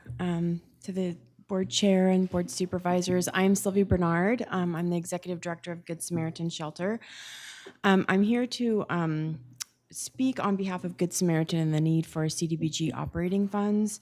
I know that the decisions that are made by the Human Services Commission are difficult. There are so many good organizations doing great work and truly meeting the needs of the community. Good Samaritan applied for operating funds under CDBG for both the Bridge House Shelter and Freedom Warming Center. Both of these programs have historically been funded by CDBG funds, and this is the first year that we were not recommended for funding. 10 years ago, or over 10 years ago, Good Samaritan took over the management of Bridge House in Lompoc in partnership and at the request of the County of Santa Barbara. At that time, Good Samaritan made it clear that we needed to ensure the ongoing funds that were already allocated to support the operations. Last year alone, Bridge House served 468 unduplicated persons and provided 24,210 bed nights at that location. 39% of the population served last year alone at that location are identified as chronically homeless. That is up from 10% pre-pandemic. So the challenges of serving the population have really increased for us. 2 years ago, Good Samaritan took over the Freedom Warming Center in partnership with the County of Santa Barbara. And once again, Good Samaritan made it clear that we need ongoing operating funds to take over the administration and operations of the Freedom Warming Centers countywide. Freedom Warming Center, as you can imagine, had its busiest season ever this last season with 58 days of activation, which was actually 35% of the days during the activation season. 496 clients were served in this past season, providing 3,665 bed nights. I am respectfully asking that the Human Services Commission and/or the Board of Supervisors please fully fund our request for funding for the operations of Freedom Warming Center and Bridge House through the budget process. Good Sam is proud to be a partner with Santa Barbara County. Oftentimes you ask us to jump and we say how high, and we love our partnership with the county. But we really feel strongly that our shelter programs and especially the Freedom Warming Centers literally saves lives and saved lives this year. And without the ongoing funding and the support to be able to operate, you know, who knows what would happen if Good Samaritan was not here to provide those services. So I'm just respectfully requesting that there would be a mechanism to find funding for those programs. They're critical, vital programs that serve the neediest of the needy in our community. Thank you. Sorry, I have a question, not based on that, but not to you, Sylvia. Thank you, though.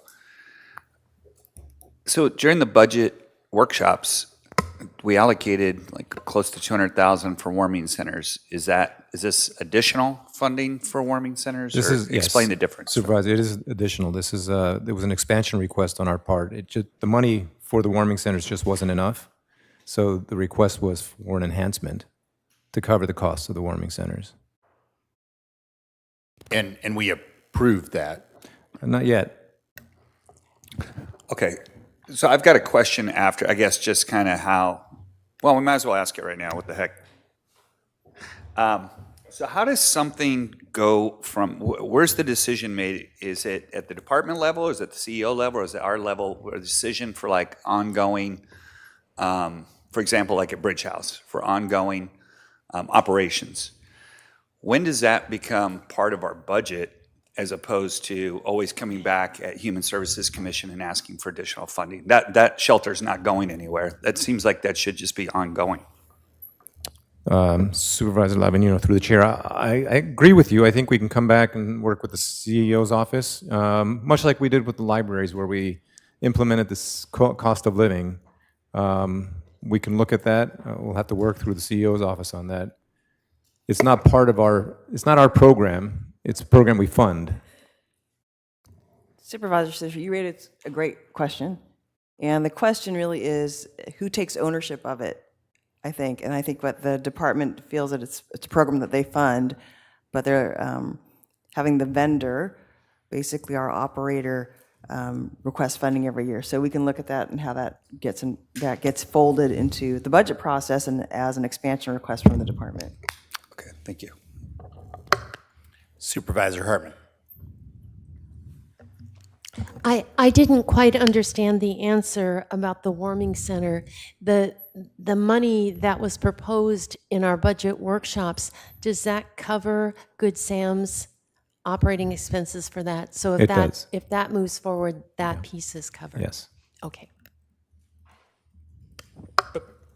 The question is where we find those funds, and it's either going to be from CDBG funds or it's going to be from another funding source, potentially general fund.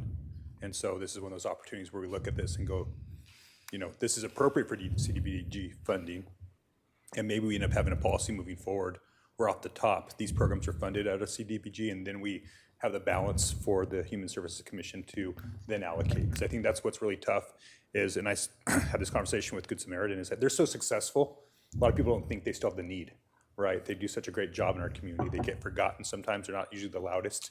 And when we give Human Services Commission a pot of funds, they're going to want to spend it in different places and try to make targeted investments. But we need to look at it and go, maybe we need to limit that scope a little bit and make sure that the most critical pieces of our safety net are taken care of first. Okay, we still have 2 requests to speak. We will now go to Ben Romo to be followed by Jamie Collins, who is our final speaker. Ben? Hi, Mr. Chair, members of the board. Thanks for hearing me out today. I wanted to speak on behalf of Good Samaritan Shelter for Bridge House and for the Warming Center funding.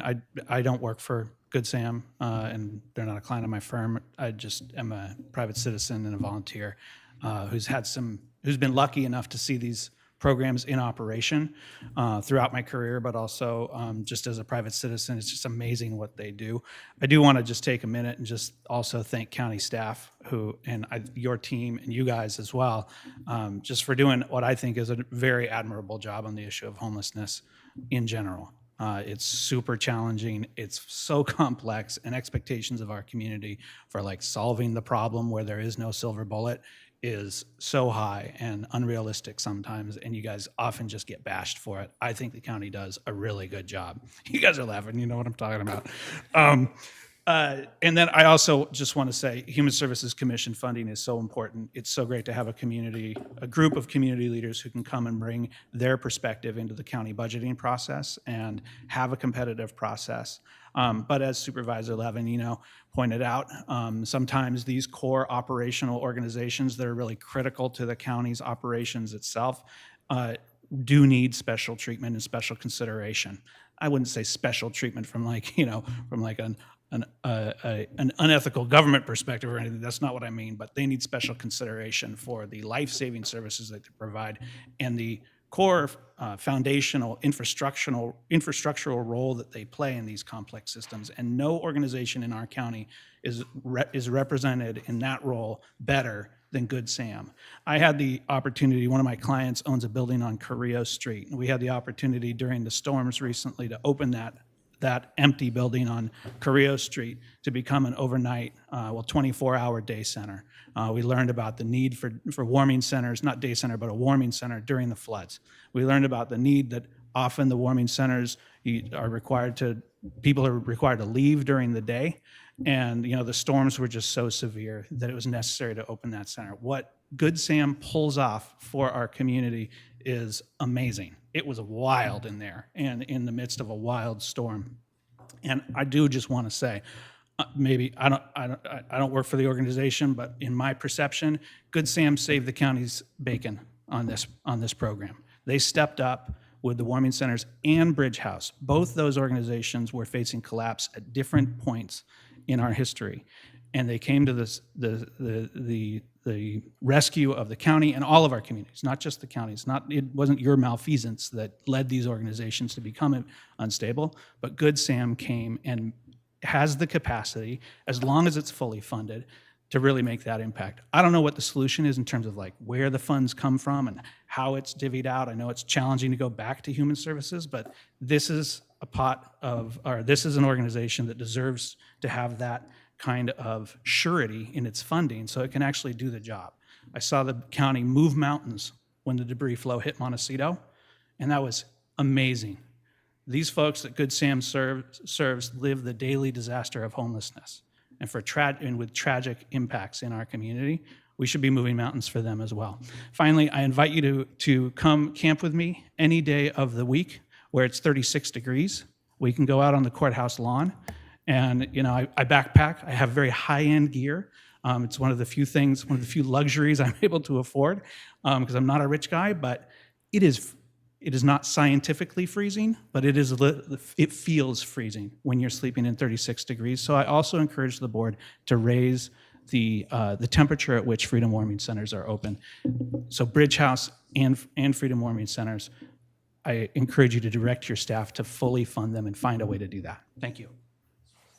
We will now go to Jamie Collins, who is our final speaker on this item. Jamie? Hello, my name is Jamie Collins. I'm the Executive Director for Girls in Carpinteria. And our mission is to inspire girls to be strong, smart, and bold. But since I've been there, we've taken a different focus as well. That's a little bit outside of our mission in some ways and really becoming a community hub. Carpinteria is sometimes a forgotten Southern County tip of the iceberg in some ways, and we've seen with the recent disasters that we definitely get siloed and become an island. So potentially with this investment, it'll help meet the needs of our community members who are facing food insecurity in partnership with the food rescue program that we work with in the state of California. We've been doing the food rescue program for about a year now, and we've saved over 60,000 pounds of food, which is like a small herd of elephants, to put it in perspective. And that food is distributed to community members through our food pantry program and our Girls Inc. program and our newly implemented senior center that we have on campus that serves youth and adults primarily that are low-income citizens in Carpinteria. So I just really thank you potentially for the investment in helping us build a community center so that we can be resilient when the next climate disaster strikes, so that we're set up for success. So thank you. And that concludes public comment on this item. Supervisor Hartman.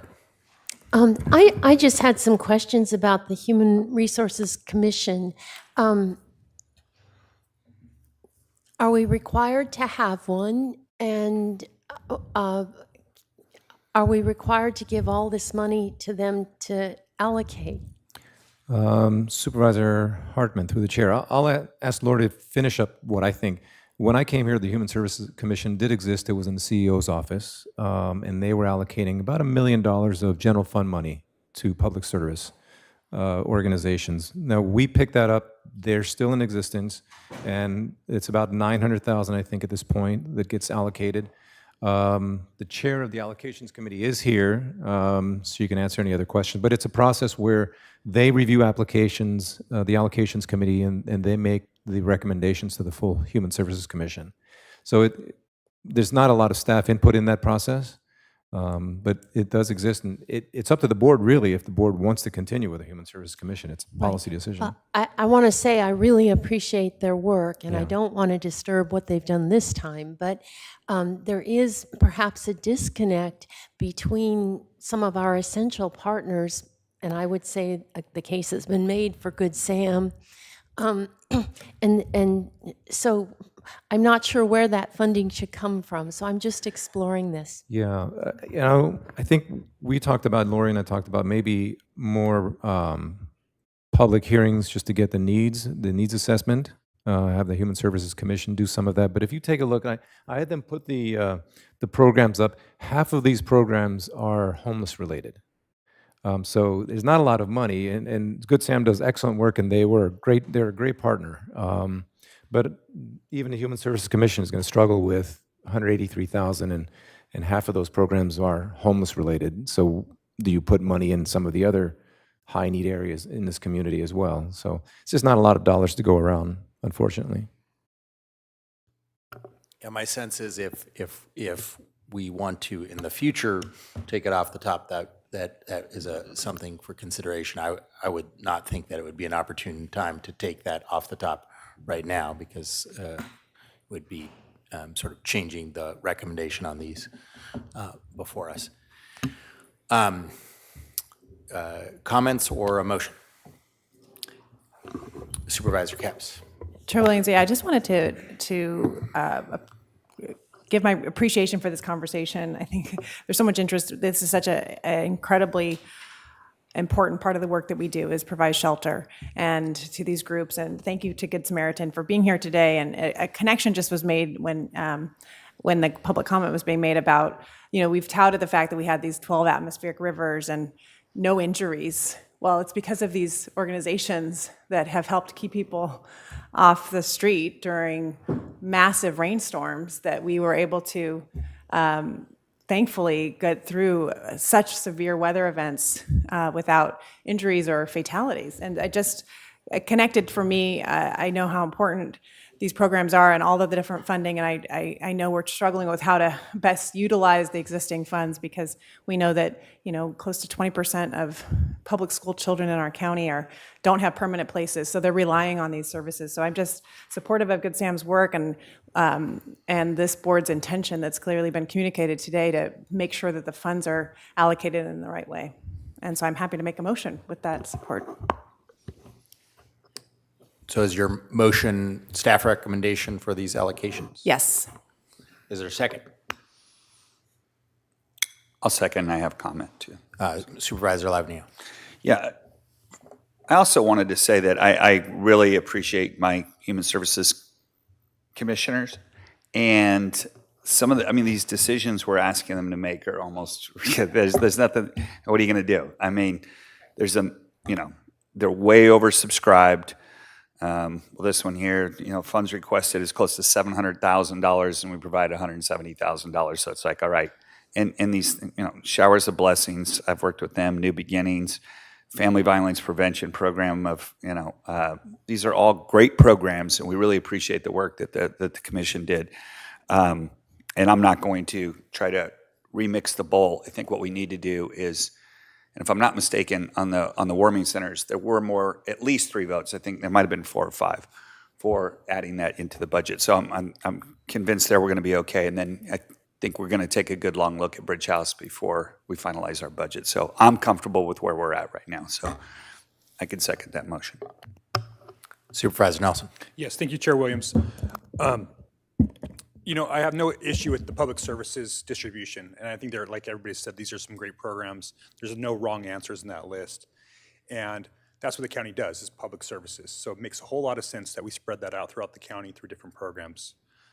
Place you guys are gonna hear me as a broken record. I have a lot of heartache and a lot of frustration on the CDBG capital side, because many of these cities get a capital allocation and they spend it in their city. We get a capital allocation per capita on our unincorporated residents, our Carpinteria residents, Solving and Buellton, and then we go spend it in a different jurisdiction.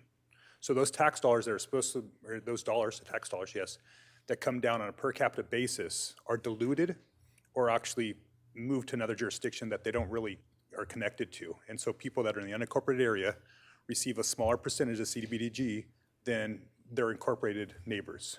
And I know, we are elected by people that live in cities and in unincorporated areas, but these are funds that specifically come and are attached to and formulaic based on that. And so I will be a broken record up here, and as I think Supervisor Lavanio said, a bulldog for this type of stuff. These really should be spent in the areas that the funds are coming from, not in these cities. We really need to put the pressure back on the cities, like City of Santa Barbara, should be funding the Santa Barbara projects. We should be making a larger allocation towards the Bridge House, is what I think here. We have a capital project that definitely fits it. If we don't fund it from the, CDBG, we're gonna probably have to pull general fund or other sources that we might be able to use somewhere else. It limits our flexibility when we really need to put the pressure on the city of Santa Barbara and Lompoc to be spent, and Santa Maria to spend their capital funds in their cities, and we need to be spending ours in the unincorporated areas. So I currently can't support this, and I'm hopeful in the future that we take a long look at that. Maybe that's a policy that we can bring back to the board and vet out a little bit further. It's a concern of mine. It's the same conversation we had on the sales tax. It's gonna be generated by unincorporated residents, but then we're thinking about spreading it across the whole entire county. And it's something I think that this board needs to start to think about. Well, I would just say point well taken for some in some cases, but some cases are much dicier. Let's put Girls Inc. Carpinteria. Girls Inc. Carpinteria serves 14,000 people in the city, but 20,000 people in the unincorporated area. So it's just different, right? It's also the facility for the unincorporated area. And I would just want to take the opportunity to thank the 3 speakers in their roles for the safety net and to especially liberty of thanking the incomparable Jamie Collins of Girls Inc. Carpinteria, because the investment in the kitchen is a sound one. I guess it's the age-old wisdom is if you want to save people's minds or their souls, you got to start with saving their stomach. Especially with kids, the learning, the nexus between learning and adequate nutrition is huge. So I will be supporting the motion. Supervisor Hartman. Yes, I wanted to speak to Supervisor Nelson's point. I am somewhat in agreement with you on the sales tax, but I'm not on this. Because we want people to live in cities where they're close to services, especially those who are lower income and need transit, need easier access. And so trying to make it far-flung in agricultural and very rural areas doesn't make sense to me. So I'm supportive of this, and I want to just emphasize I'm supportive of the commission and the motion and all the hard, agonizing work that they've had to do. But I don't know how we distinguish essential partners, essential workers, but Good Sam clearly is one. And I think it's critical that we, if we've made some kind of a commitment, which we heard we have, to help with their expenses if they would take on these duties, then I think we have an obligation at least to keep up with cost of living. And how we do that, I'm not sure.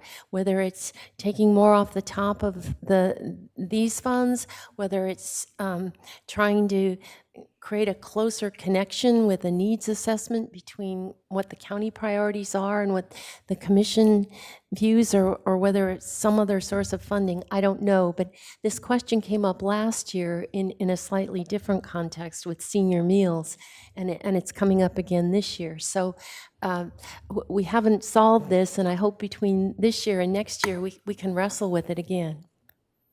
Supervisors, through the chair, it'd be helpful for us, and I hear what you're saying exactly, and I think it's trying to match when we have these great commissions that are doing a lot of hard work and evaluating all these applications, which the Human Service Commission does. It's just trying to pair what they're looking at versus some of the board's priorities and matching those in a way that makes sense for the board and for the commissions and for the department. So if you could just put something in your direction for staff to come back and look at how we can do a better job of expressing priorities with some of the work that we're doing in the Human Services Commission or any of the commissions that are giving out funding, that will help us, and it'll be a marker for us to remember to come back. Supervisor Nelson. Yes, thank you, Chair Williams. Just wanted to say it's not just rural areas, right? We have a lot of very urban, unincorporated areas that need services, senior centers, libraries, all these other different programs that should be invested in. And that's what CDBG dollars are supposed to go towards. And so when we, again, dilute that out and spend it in incorporated cities that also get a CDBG allocation, that's my whole point. If we want to throw it all together as a big county pot and then start to do it out there by need and how that might work through some kind of joint powers. But what we get is specifically per capita based on our unincorporated residents and Buellton, Carpinteria, and Solving. And so I'm not actually against the Carpinteria and Buellton investments. Okay. It's a great deal for them, by the way. We get $65,000 from Carpinteria, but we're going to give them $300,000. And Buellton, we get $25,000, and we're going to give them $184,000. So it is a pretty sweet deal. We need to start by thinking about that on the bigger picture, though. I would like to see the Santa Barbara ones. Again, Santa Barbara gets their own allocation of CDBG. We already do provide a big safety net for them already with services. They should be spending the capital dollars in their city, and we shouldn't, is my point. I make the same argument in Santa Maria, so it's not, and this isn't a South-North County thing. This is a city county issue, and so I'm just going to say it. I'll leave it there. I'll be voting no, but I also just want us to start thinking about that as we move forward in the future cycles, about maybe really trying to create some balance, if you will, on this moving forward. Okay, I think we're ready for a vote. I do want to reinforce Supervisor Lavanino's point, though, that here's my budget document with the check marks, and there's at least 3 check marks behind warming centers. So I think we're working on that one. Supervisor Sermon, you gave us your priorities. We definitely heard you, and as Sylvia knows, we are continuing to work in partnership to make sure that they are getting what they need to provide the services that we've asked them to provide. Okay. Supervisor Hartman. So I just wanted to be responsive to our CEO Miyasato's suggestion that we give direction. It doesn't have to be part of the motion, but I hope it's captured in the summary of the meeting that we would like to look at how to wrestle with this issue of board priorities and how to communicate that more effectively to the Human Resources Commission. Human Services. You Yes, said we know. Human Resources. I'm sorry, Human Services. Great. Okay, let's vote. All those, this motion for staff recommendation, all those in favor, please say aye. Aye. Aye. Opposed? No. 4 to 1. Let's go to item 6 quickly. Mr. Bonner, you can start while they're doing the transition if you want. Chair Williams and members of the board, departmental item number 6 is from the Sheriff Coroner's Office. It is a hearing to consider recommendations regarding the renewal of a Sheriff Office Military Equipment Use Ordinance. Good morning, Chair Williams and board members. On behalf of Sheriff Brown and our entire Sheriff's Office team, we appreciate this opportunity to bring this item to your board for review, feedback, and hopefully renewal of the required ordinance, which addresses the important specialized equipment we possess and sometimes use in order to safely and effectively provide public safety services here in Santa Barbara County. I'd like to start by introducing our team to you, who will be providing you with this presentation and who are here to assist in answering any questions you or members of the community may have. First, we have Lieutenant Joe Schmidt, who is our Sheriff's Training Bureau Manager, our Special Enforcement Team Manager, commonly referred to as SWAT, and who serves as our designated quote-unquote military equipment coordinator as required by California law and our policy. We also have Chief Administrative Officer Mark DiMaggio, who oversees the Sheriff's Support Branch, which includes the Training Bureau.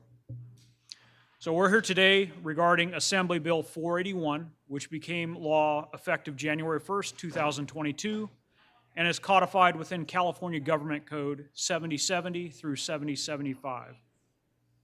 This law addresses the funding, acquisition, and use of quote-unquote military equipment by local and state law enforcement agencies, but in reality addresses a wide range of important specialized equipment that is used by modern law enforcement agencies. The core purpose of the law is to increase transparency, accountability, and oversight relating to the acquisition and use of this equipment. It requires each law enforcement agency to develop and adopt a policy addressing its acquisition, possession, and use of those types of equipment. The law enforcement agency must obtain approval of that policy through its governing body via the adoption of an ordinance, which must be reviewed and renewed by the governing body on an annual basis. Your board previously approved the original ordinance in May of last year, and we are here today for the required annual review and renewal. Each law enforcement agency must also prepare and make publicly available an annual report detailing its acquisition and use of quote-unquote military equipment. That report is currently posted to the Sheriff's website, and it is an attachment to the board letter for today's item. And with that, I'll turn it over to Lieutenant Schmidt and Chief DiMaggio, and will remain here available to answer questions. Good morning, Chair Williams and Supervisors. My name is Lieutenant Joe Schmidt. Thank you, Undersheriff, for the introduction. Just to add to some of the background, the Assembly Bill 481 also requires in the annual report to summarize equipment use, internal audits, and community feedback. And on April 25th of this year, the Sheriff's Office hosted our very first virtual community engagement hearing where we presented the details of the annual report and equipment usage to the public. Purpose of ordinance. So the Sheriff's Office is seeking approval from the Board of Supervisors for the continued acquisition and use of current and future specialized law enforcement equipment, to consider any concerns the public may have about safety, civil rights, and the public's welfare, and to approve the current use policies which establish ongoing standards for safe de-escalation techniques, utilizing police equipment, and the application consistent with AB 481. The ordinance and use policies will be submitted to the Board of Supervisors for review and approval. And while the legislation has dubbed these items as military equipment, the reality is that the equipment we have been using for years has historically not been obtained from the military. The only military equipment per se that meets the definition in AB 481 that we have acquired for public safety use has been our MRAP rescue vehicle.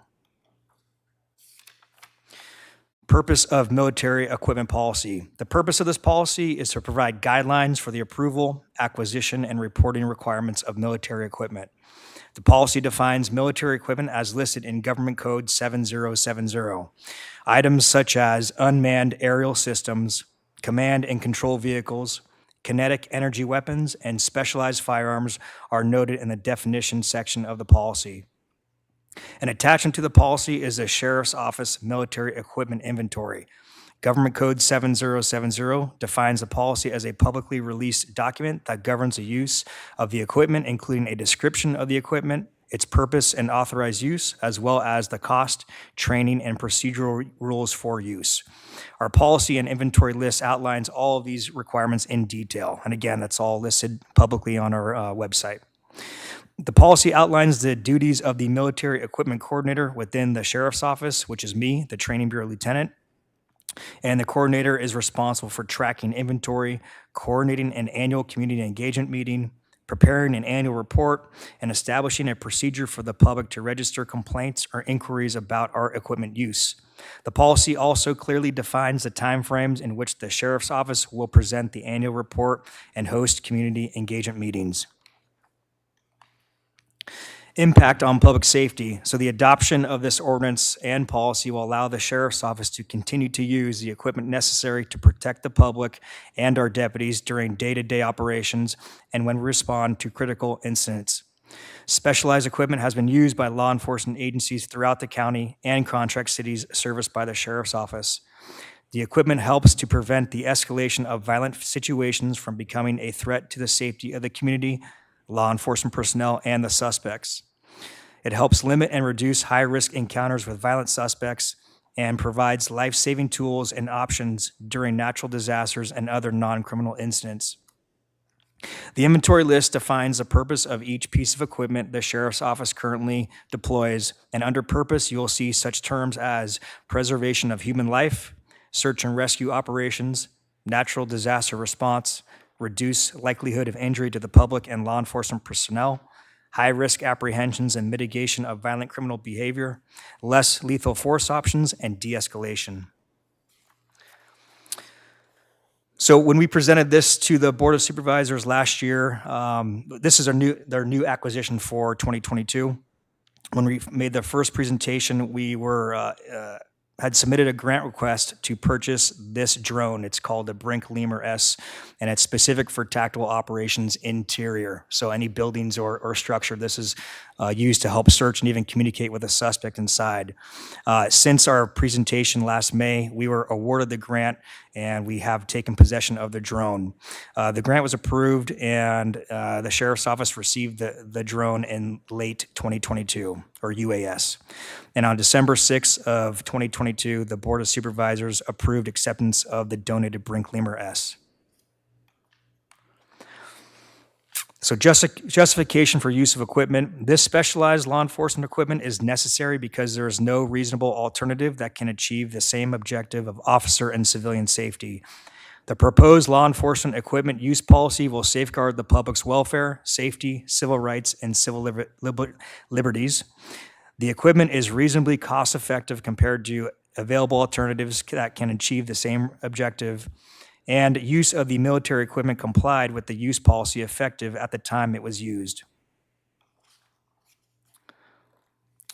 It is recommended that the Board of Supervisors receive and file a presentation regarding an ordinance readopting the Santa Barbara County Sheriff's Office military equipment use policy. Receive and file the annual military equipment report. Consider and approve the introduction of an ordinance to readopt and amend the Santa Barbara County Sheriff's Office military equipment use policy, and read the title of the ordinance and waive full reading of the ordinance. That concludes our presentation. Thank you for your time. We're available for questions. Questions from the board? Any public comment? Chair Williams and members of the board, we have no requests to speak on this item. Just want to particularly say the drone, use of drones is sort of, we've got to be doing it. It's a great thing for officer safety and for understanding the lay of the land, and I fully support the use for the department. Supervisor Capps. Yeah, I just remembered my question. I believe that you had a community forum on this. I just wondered, I applaud you for doing so, and just wondered if you could speak to that for a minute. Yes, Supervisor Capps through the chair. We hosted that. It was a virtual meeting on April 25th last week. We had several people attend. There was no questions. And during that presentation, it was a similar PowerPoint to this.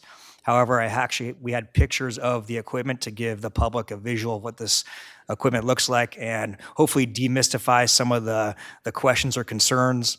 Specifically, we know there's a lot of concerns or has been about armored vehicles, specifically the Bearcat or the MRAP. Oftentimes are referred to as tanks. These are not weaponized vehicles. They're just meant to be armored rescue vehicles. And during this presentation, we talked about how many times this equipment was deployed or if it wasn't deployed at all during 2022. Thank you. And you just spoke to that how rare it is that these types of equipment get used. Can you just talk about, I think it's important to state how de-escalation is the priority and these are the rarity, important to state for the public. Yes, Supervisor Capps through the chair. That's really a lot of this equipment is used to de-escalate what could potentially be a violent situation. Several calls involving the special enforcement team or the SWAT team. We used several pieces of this equipment on even one barricaded situation. And the entire mission was to slow things down and de-escalate to prevent even having to use force. And a lot of times when this equipment was used, it did just that. We like to think of distance equals time equals options. So a lot of times with the use of a UAS or even a Bearcat, we're able to create that distance to get communication going and de-escalate people. And specifically, we had an incident in Guadalupe that started off very dangerously with a suspect shooting a gun in a house. And through the use of this equipment and slowing things down and the talent of our crisis negotiators, the suspect surrendered without any use of force. So that was a great example of this working. Thank you. Can I get a motion to receive and file, correct? So moved. I will second. All those, And Mr. Chair, members of the board, I just think it's all of the recommended actions for the motion. does this motion contain all the recommended actions? A through E. Thank you, Supervisor Hartman. And Chair Williams, members of the board, sorry for the clarification. That's staff recommended actions A through F. A through S. F. F. As in Frank. I usually Thank rely. you. It's there, yes. Joan's usually the best and most meticulous of our motions, so I usually look over there. Thank you, Joan. The motion and the seconder agrees to that? Yes. Okay. All those in favor, please say aye. Aye. Opposed? Thank you. Departmental item number 7, and this will be the last before closed session. Chair Williams and members of the board, departmental item number 7 is from the Public Works Department. It is a hearing to consider recommendations regarding the county active transportation plan.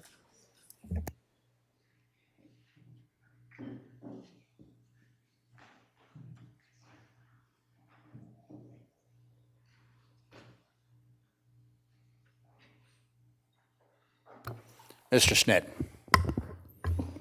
Good morning, Chair, members of the board, Chris Nedden, Public Works. Today we have Mark Friedlander with us, who was responsible for managing the active transportation plan that we've been working on over the last few years. So I'm going to turn it over to Mark to do the presentation. And we also have Miguel Nunez from Fair and Peers, who is the consultant we work with, available at the end if questions come up.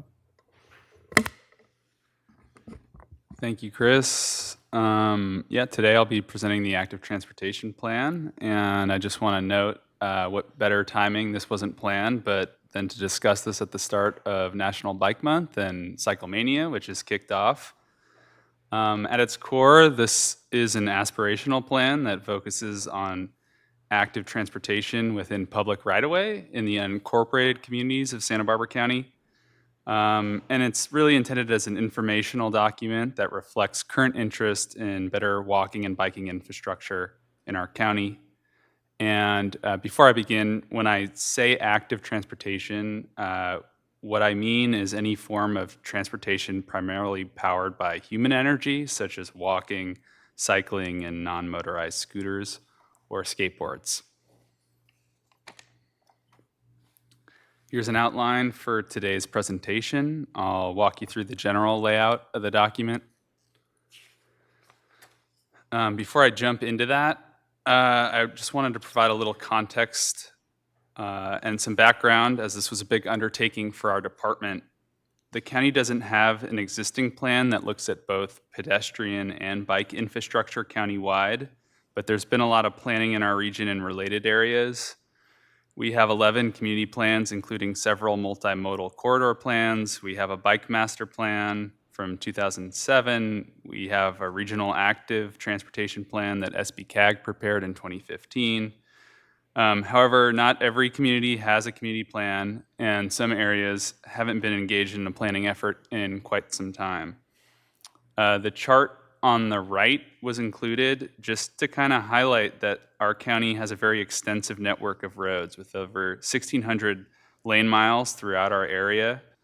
To put that into context, that's more lane miles than the city of Santa Maria, Santa Barbara, and all of our incorporated cities combined. However, cities aren't really the best comparison for us, as we have over 1,000 miles of rural roadways that are primarily 2-lane, higher-speed roads that lock infrastructure such as curb and gutter, sidewalks, and bike lanes that you'd expect in cities and more urban environments. Just wanted to start with this chart to help illustrate why building new infrastructure is a real challenge for the county, as we have an extensive existing road network that we must maintain first. And I also want to mention that this entire project was funded by a grant from Caltrans, which staff applied for in 2019. So we really want to thank Caltrans for their partnership on this project.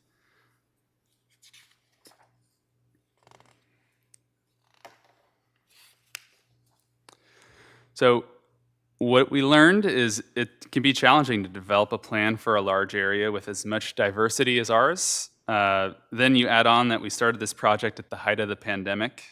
Regional equity was a goal of ours, and we had a set schedule and budget to work with.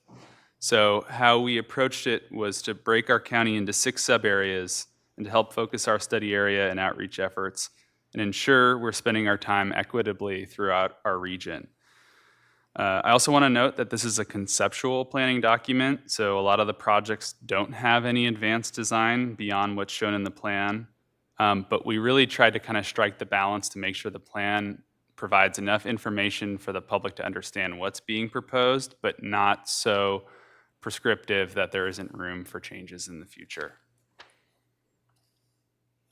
This slide's just to demonstrate how we employed an iterative approach to our plan. Since we didn't have an existing plan to work for, we started by brainstorming ideas with the public.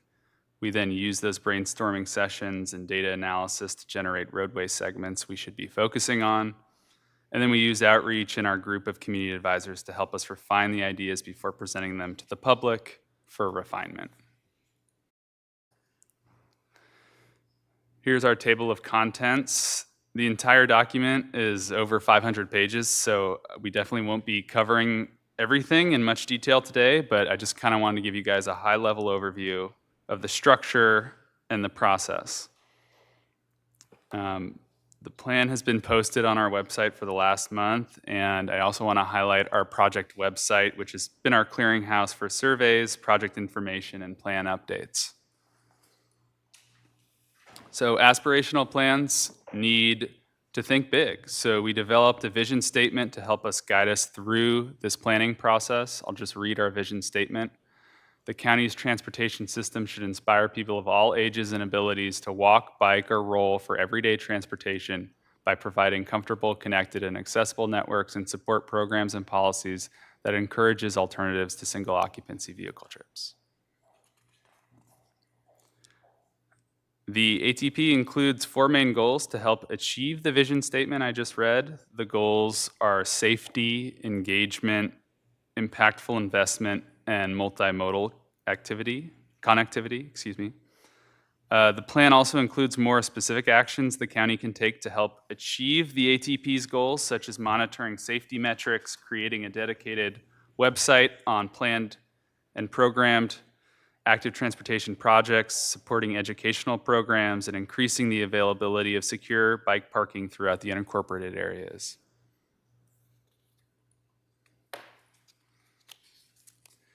So engagement was a big point of emphasis for us. At the outset, we formed a community advisory group comprised of residents, activists, and people who work in the transportation sector. We met with this group 5 times throughout the course of the project, and they served as our strategic advisors and a sounding board throughout the process. We also leaned on them to help get the word out about our outreach through their communication channels. As mentioned earlier, we had to completely scrap our initial outreach plan due to COVID-19. Our main goal with outreach was to remain flexible and provide both in-person and virtual opportunities to participate in both English and Spanish. Phase 1 took place in 2021 and was largely virtual and focused on existing conditions and user needs. During this phase, we launched a project website. We held 6 virtual brainstorm meetings. We developed an online survey for people to provide input, and we rolled out a postcard pop-up that we deployed outside of businesses in Orchid, Los Olivos, and Summerland. Phase 2 was in 2022, and we were able to shift to some in-person outreach. We really focused this phase on the project ideas and the corridors that came out of Phase 1. We had 6 in-person events in the summer of 2022 at some popular locations such as parks, farmers markets, and downtowns where we knew we'd be able to interact with folks.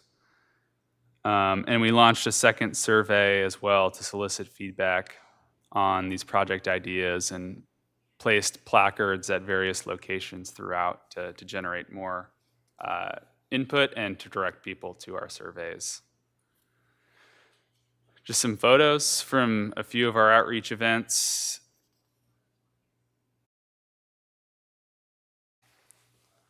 Just want to kind of take you into a snapshot of what the plan looks like and how the engagement findings would look like. This is an example of what Chapter 4 looks like. We tried to compile themes that we heard in each of our sub-areas. We wanted to be transparent, so we wanted to provide comments, even if they were both positive and negative. This is Cuyama's example. In this community, we heard a greater demand for walking improvements compared to biking improvements, with a particular emphasis around connections to schools and the town site. Another example, in the Lompoc Valley, we heard a lot of interest in better bike infrastructure, particularly to Cabrillo High School and on roads that connect communities such as Purisima Road and Constellation Road. Some of the key themes we heard throughout the county were that people want safe neighborhood connections to where they need to go, a desire for vertical separated facilities, meaning a lot of the folks we talked to didn't feel comfortable with just paint as protection. We heard a lot of interest in more pedestrian connectivity in neighborhoods, whether that be in the form of traditional concrete sidewalks or more informal paths like what's been built in Montecito in partnership with the Bucket Brigade. We also heard concerns about safety on Caltrans highways and the barriers that their facilities can create for neighborhood connectivity in our region.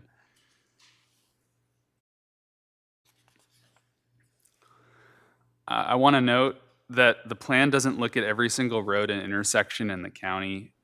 Rather, we developed a methodology to prioritize roads, which we should investigate based on the factors shown on this slide. We started with demand. Does the road directly serve key destinations? Is it located in a disadvantaged community or in an area with lower vehicle access? Is there an existing infrastructure in the area that the proposed project could help tie into or fill a missing gap?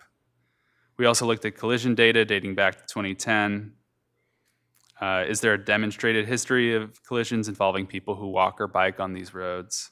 The last factor was community input. Is it an area we heard a lot about during our engagement, or is it an area of known concern that our engineers and maintenance crews are already aware of?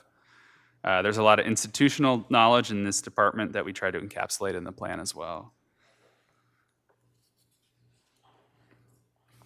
Here's a map of the corridors we focused on in our plan. We've got close to 50 of these highlighted throughout our county, and I'll just touch on a few of them on the next few slides here.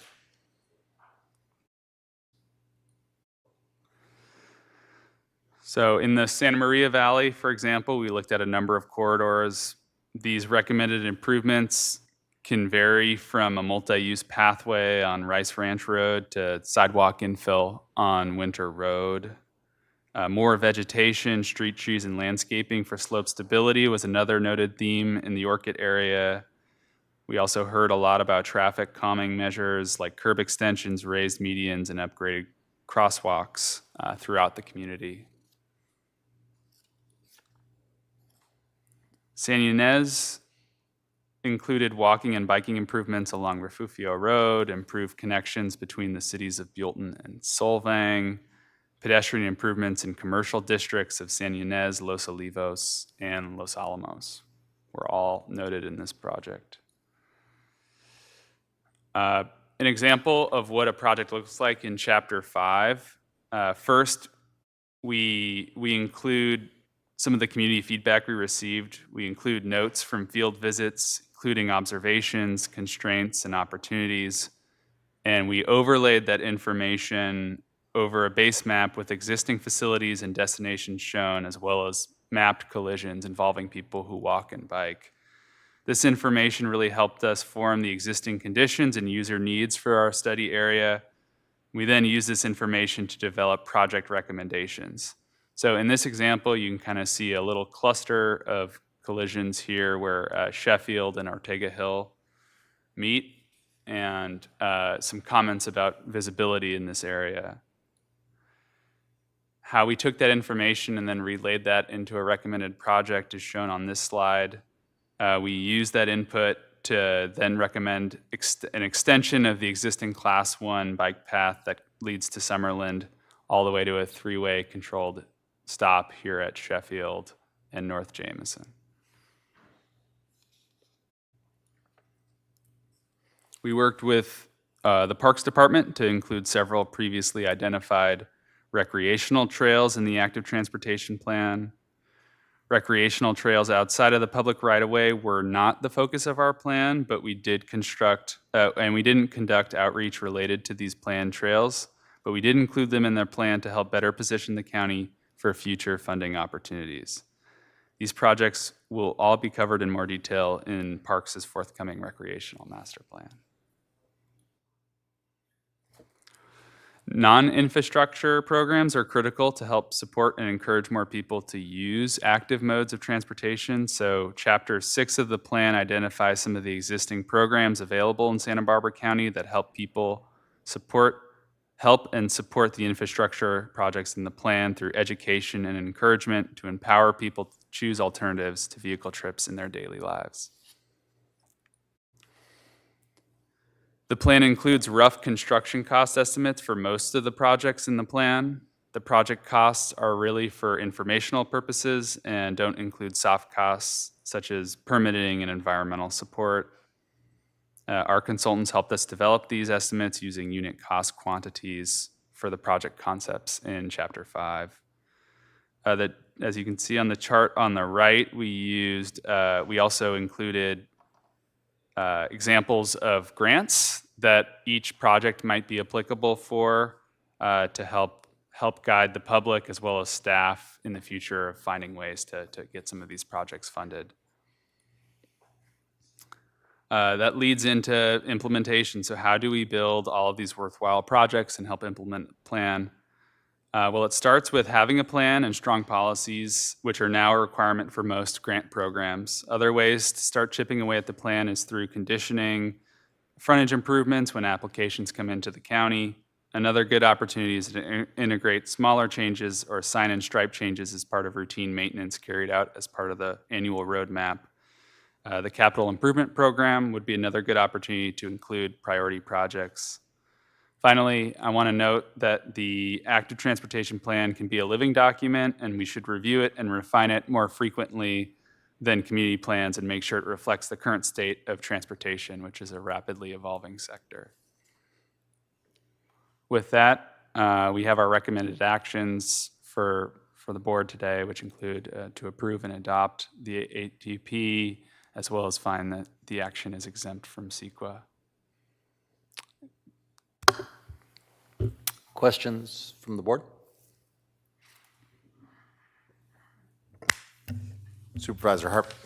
Well, first of all, this is an enormous amount of work and a compilation of an amazing amount of information.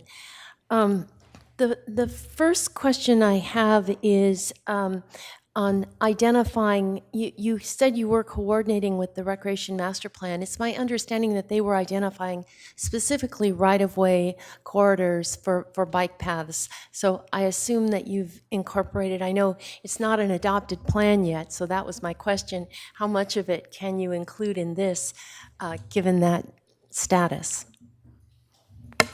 Yeah, the timing was tricky.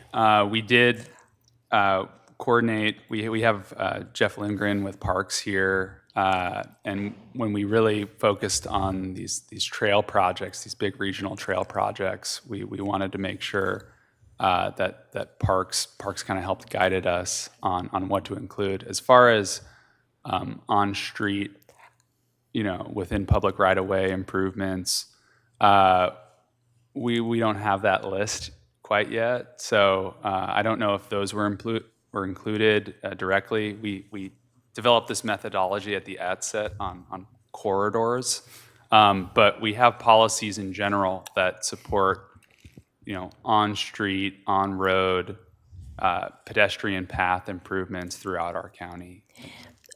That's helpful, and I think at least having the 50 priority corridors is really important.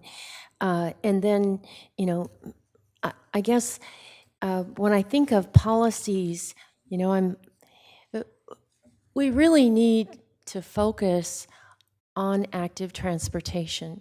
Even if we all are in electric cars, the congestion means we've got to get out of cars and we've got to be on our feet and bikes. And that's certainly the case in the San Ynez Valley where I live. And so we need strong policies, and we need to figure out, as your report shows, how we're going to fund this, because there's nothing really there. So my first question goes to policies, and has to do with what do we, sometimes we're asked to abandon right-of-ways. Do we have strong policies in place to make sure that if it's on one of those priority corridors, or when the rec master plan comes and we have right-of-way segments identified that are important for potential future trails, do we make sure we consult that before we would ever abandon a right-of-way? Supervisor Hartman, through the chair. Yes, there's a process of review that any abandonments go through that includes transportation as well as other divisions. And one of the parts of the review we do is to ensure that it isn't needed for any current or prospective future use. And so these 50 corridors now are part of that review, and when we do the rec master plan, that will be part of the review as well? Correct. Okay. The next question, again, our policies, I think, are much limited by our budget, and you made that point very clear. I know that the Ventura County has a program where when they maintain roads, they expand the bikeway. We can't do that because it's too expensive, but could we do it at least on some priority corridors? Supervisor Hartman, through the chair, it's from an engineering perspective, it's feasible, but those improvements are considered capital improvements, so the funding is somewhat firewalled from capital maintenance funding. We can't use capital SB1, in other words, for improvements? I mean, you can legally do it, but the intention of the bill was to maintain existing infrastructure, specifically pavement condition primarily, but it is a policy decision to some degree because you're trading off maintenance for capital if you're using maintenance funding to do capital stuff. Yeah, I'm starting to think that we have so many road miles, maybe we have to think we don't pave or maintain all of it. We'll have to make some hard choices. My next question has to do with development permits. It says here that the county can get a dedication of right-of-way from permittees where applicable and previously identified in an adopted planning document, including the ATP. So this has been a question for CRATAC, and I believe it goes to county council. When can the county exact dedications for development projects? And I'm not sure we need to answer it here, but I've been sent a number of emails and letters on that question, and you're saying it's something we can do, and CRATAC, to my understanding, has been told they can't do it. So I think we need to reconcile or have a fuller understanding of what's behind this. And I guess I'll go back to county council at some point in the future and ask about it. The other thing, have we, I assume in developing this plan, we've looked at other jurisdictions and every creative thing that they do to try to, okay, and this is the best we can come up with. So somehow we need to figure out how to focus more attention and more resources on these issues. I think reducing our GHGs, improving our health, reducing congestion, it all hinges on this. And with micromobility, there are many ways that people can get around. So I'm left with a lot of questions despite all the information that you've compiled. Supervisor Capps. Thank you, Chair Williams. My questions center on bike safety. We just celebrated Earth Day. I know that so many people in this community, thankfully, are committed to reducing their carbon footprint, and I know that safety on bikes is probably the top concern. And I appreciated, you could tell by your level of outreach with the public comment that we did receive, Summerlin Citizens Association, UCSB Chair of Geography, and I took particular note of the principal of San Marcos High School, who you apparently just met with, because a student bicyclist took it upon himself to organize a meeting, which made me really happy to hear that level of activism in high school with the focus on bike separations. Can you just talk about that a little bit? And then my next question goes into e-bikes. Supervisor Capps, for the chair, did you want clarification on the San Marcos project? Yeah, or- that would be great if you wouldn't mind, just briefly. Sure. So we met with, this was organized through Move Santa Barbara County, and as part of their teen justice program, we met with the principal as well as the student and a couple of their staffers, as well as myself and our traffic engineer, Gary Smart, last week. And they pointed out, we got there at 7:30 in the morning, looked at school drop-off. They pointed out some of the challenges with people blocking the existing bike lane on Hollister.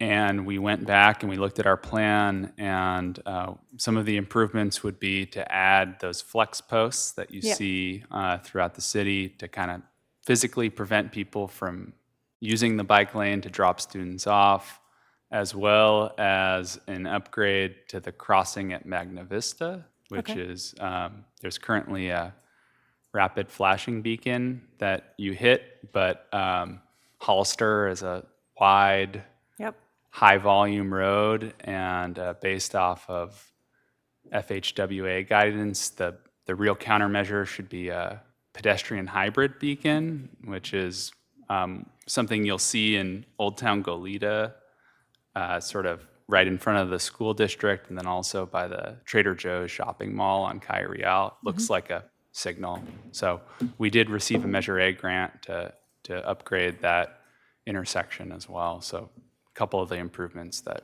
are coming. And those will be forthcoming. Yes. Excellent. Yes, those are funded.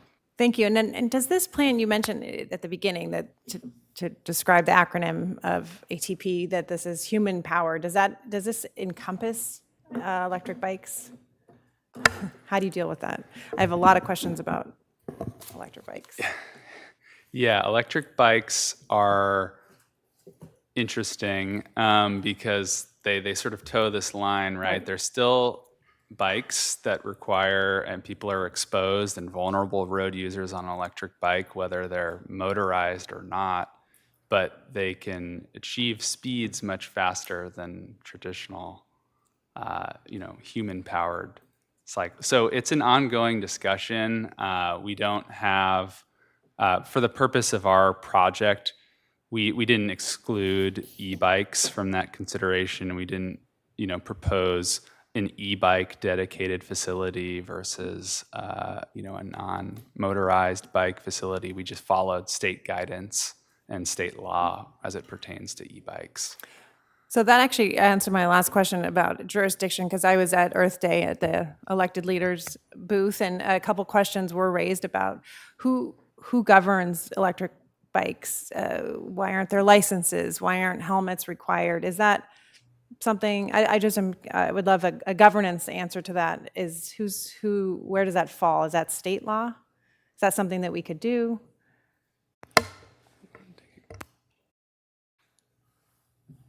So Supervisor Capps, we have Gary Smart here to answer that if it's a detailed question, but in general, we follow the definitions that are that are by the state of what is considered a bicycle versus what is considered a motorized vehicle.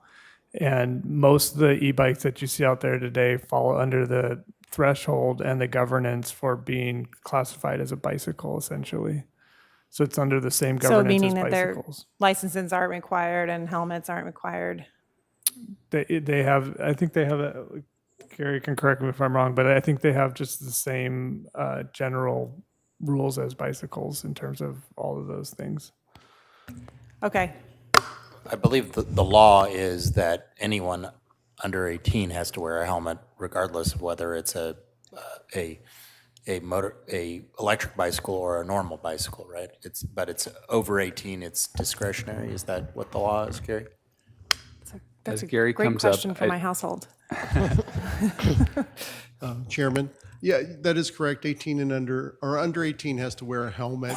There is different classifications of electric bikes. The ones that the younger kids are allowed to ride governed to 18 miles per hour. The problem we have is a lot of these bikes have a little switch or some way to take off that governance, and then they can go in excess of 25 miles per hour, which we see a lot on our roadways. It's very difficult to enforce for our law enforcement people to enforce those rules because there's no speedometer on the bicycles. It's not necessarily against the law for the bike to go faster. It's just the motor's not supposed to take them over that speed. And so the officer would probably have to prove that the motor was the cause of them going that fast. And so it'd be very difficult to uphold.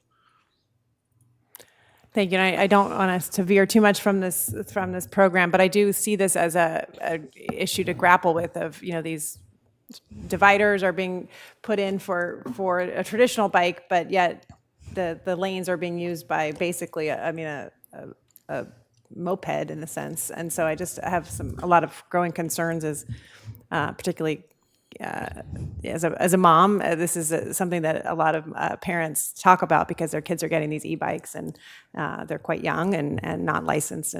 And I noticed too with the, I believe with the ones that are made, the ones you can rent, don't require helmet or don't have helmets and don't require them. And so anyway, just an issue here I'm interested in and trying to figure out where it lives in terms of governance. Could I jump in here? Please. I serve with Assemblymember Bennett chairing the Cycle Cal Coast, and we had a major presentation from the city of San Diego, which is doing a lot in this area, as well as the CHP, which is developing new regulations and training videos around electric bikes.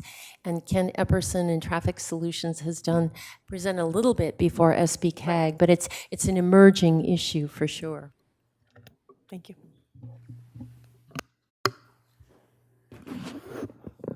Well, I'll go next. Number one, I love the visionary aspect of these planning documents and the practical way it leads to projects. And I even like it that it's a visionary statement. So ambitious that it's easy for detractors to then take that mission statement and show pictures of where our infrastructure doesn't meet that, because I actually think that that's part of the process of making sure our infrastructure matches that reality. In step with that, I wanted to get my head around a little bit the relationship between this document and when we encourage Caltrans to do improvements on their areas of the right-of-way. It's relevant, right? Is that the case? What we put here is relevant because we are, Caltrans is a partner and sometimes listens to us, right? Chair Williams, yes, that's basically the way they work. And these plans, you can see there's one of the reasons, as Mark talked about, we have the recreation plan in, and one of the reasons we call these out on Caltrans facilities, even though we don't have any jurisdiction there, is so that they have that in their toolbox when they're applying for grants. They can say, well, it's in this plan, and we can say, well, it's in that plan, and each agency can go develop the funding they need and the projects they need, but it's demonstrated that adjoining agencies are kind of on the same page with them about needing those improvements. So I guess my request for the day is that I know you had a process, you had people involved in that process. Sometimes people don't show up with that process. We all got a late letter from Mission Canyon Association. It is the corridor between Alomar and Mission Canyon is terrible access for pedestrians or bicyclists. So it is a request from the neighborhood, and I would love it if we added it aspirationally to the document so that we could encourage Caltrans to do some improvements on that corridor. So, Chair Williams, that has been historically a request that's come in the past. So I think it would fall within the parameters of the typical kinds of projects we would put in. I think the sort of vehicle to do that might be just in the recommendation to recommend approval with minor modifications as directed by your board or something like that. Thank you, Mr. Sneddon. Is that agreeable to the board? It's not really something that we would spend money on, but we're trying to prioritize projects adjacent to our jurisdiction for Caltrans. I do think we have some public comment. And Mr. Wentz, I tried to get you to be able to do it by phone, but fortunately you live close enough that maybe you could get here by alternative transportation if you got here this close. Mr. Wentz. Chair Williams and members of the board, yes, we have 5 requests to speak. We will begin with Scott Wentz, and then we will go to Zoom with Miguel Nunez. Scott? Quickly, 99% of my appearances before the board and SBCAG have been walking. Scott Wentz, representing Cars Are Basic. I belong to the American College of Sports Medicine, have been since 1981. I'm a researcher, presenter, and speaker. I'll tell you right now that I can tell you active transportation is a failure. I have watched the American College of Sports Medicine put forth massive programs for this actual concept, and in fact, it hasn't worked.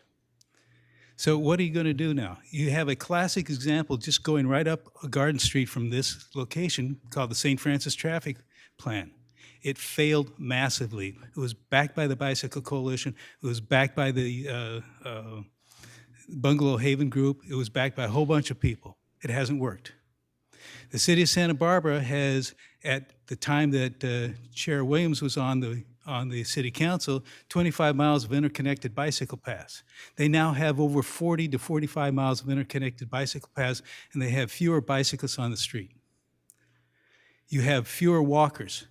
A former transportation planner for the city of Santa Barbara said you can't get people out to walk 5 minutes to go to work. He's absolutely true. You have a city council that just won't listen to the demographics.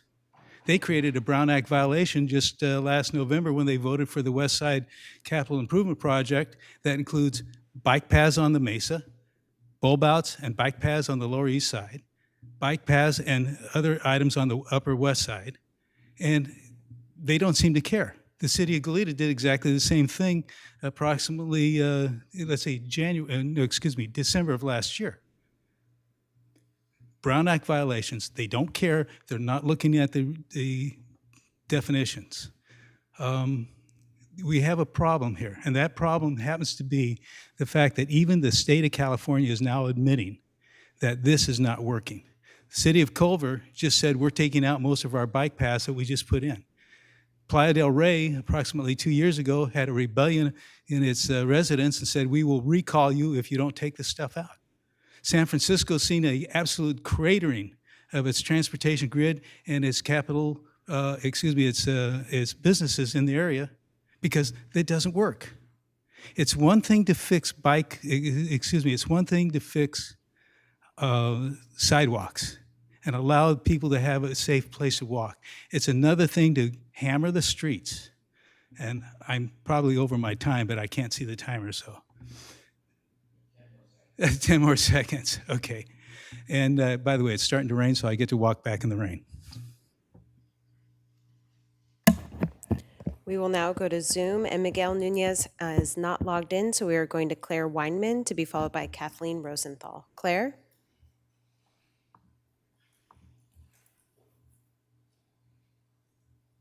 Hi, good afternoon. Do you copy? Yes, we can hear you. Please proceed. Okay, perfect. Thank you. Good afternoon. My name is Claire Weinman, and I'm the president of the Grower Shipper Association of Santa Barbara and San Luis Obispo counties. We commend the county for putting together a beautiful and detailed plan to improve safety and facilitate active transportation in known problem spots, especially in urban areas throughout the county. In the spirit of safety, we will restate our concerns with the proposed inclusion of the Santa Maria River Levee Trail in the active transportation plan for the reasons that we've previously outlined and would not support its inclusion in the plan. To Supervisor Hartman's question, we've also spoken previously to the mixing of active transportation and recreation.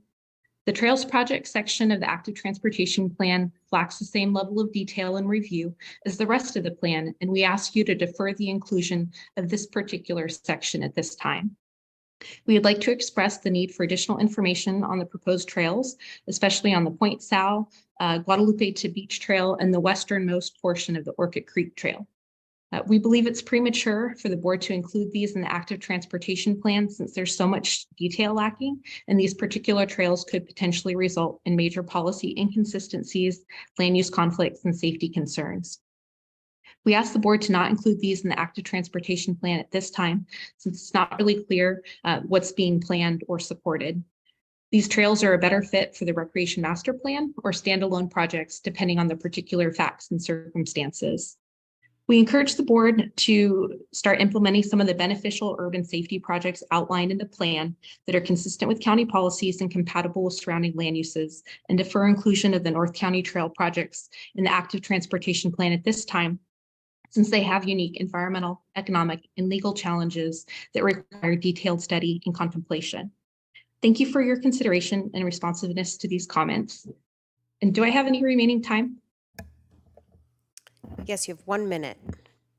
Okay, perfect. And then if I could just separately, just speaking as Claire Weinman mom, just wanted to applaud and encourage continued safety improvements on last mile issues, especially safe to schools, and encourage continued addressing of things like the gaps in the sidewalks, even things like having like trash cans and recycle bins on the sidewalk can create obstacles, especially for little legs to make it safely to school. So thank you all for your efforts and the opportunity to comment.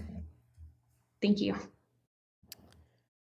We will now go to Kathleen Rosenthal to be followed by Heather Deutsche.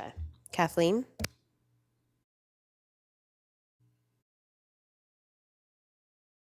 Good afternoon, supervisors. My name is Kathleen Rosenthal. I'm with the Santa Ynez Valley Riders and our coalition Save Santa Barbara County Equestrian Trails.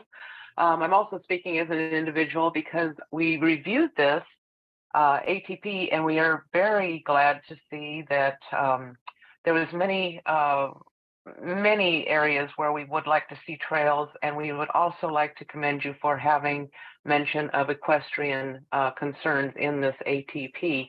I know it's for people, and I know it's for transportation, but us equestrians up here in the Santa Ynez Valley have the same issues as the bike riders do down there in Santa Barbara, Ms. Capps.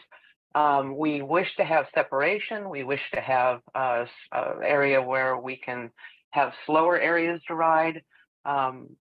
I did want to mention in the ATP on page, I believe it's page 9, there's a picture of the new walking path that was put in along Refugio Road.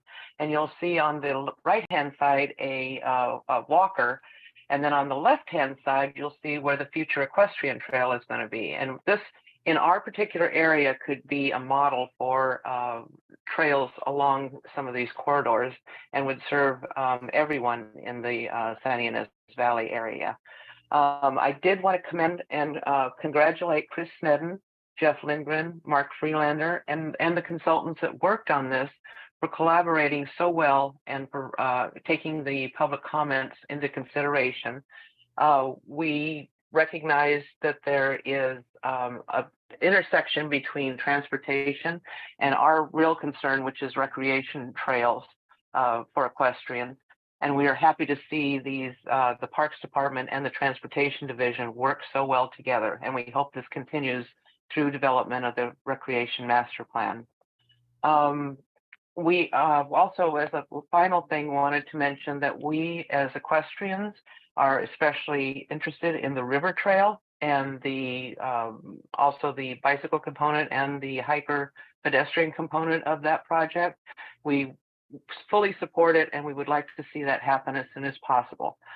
So that concludes my comments, and thank you very much for producing such a wide-reaching and quality document. We really appreciate it. Thank you. We will now go to Heather Deutsche, who is our final speaker on this item. Heather? Greetings and thank you. My name is Heather Deutsch, and I'm the Executive Director of MOVE Santa Barbara County. I also happen to be one of the members of the Community Advisory Group for this project. So MOVE and our members and supporters urge the County Board of Supervisors to adopt the County of Santa Barbara's Active Transportation Plan. As has been mentioned, the vision states that our transportation system should inspire people of all ages and abilities to walk, bike, and roll, and to do so by providing comfortable, connected, and accessible transportation network. So we know that to focus on or prioritize motorized, most often single occupancy vehicles in our transportation system is tremendously expensive. It has dire environmental consequences and has a limited future. There is no scenario where we will be able to build our way out of traffic congestion. It's also been noted, and you may say, that in a large county with vast rural areas, providing walking and bicycling systems that are comfortable, connected, and accessible is near impossible. But luckily, we don't have to reinvent the wheel. While there may be limited examples locally in the state or even in the country, the rest of the world has moved forward cost effectively with this vision with success. So we know we can do it. We know it's not just about the money. It's about how we prioritize and focus our resources. So we just wanted to say that it's really time for the county to provide transportation choice for all of our citizens. And we hope you will adopt this plan as an important step towards this goal. Thank you. And that concludes public comment on this item.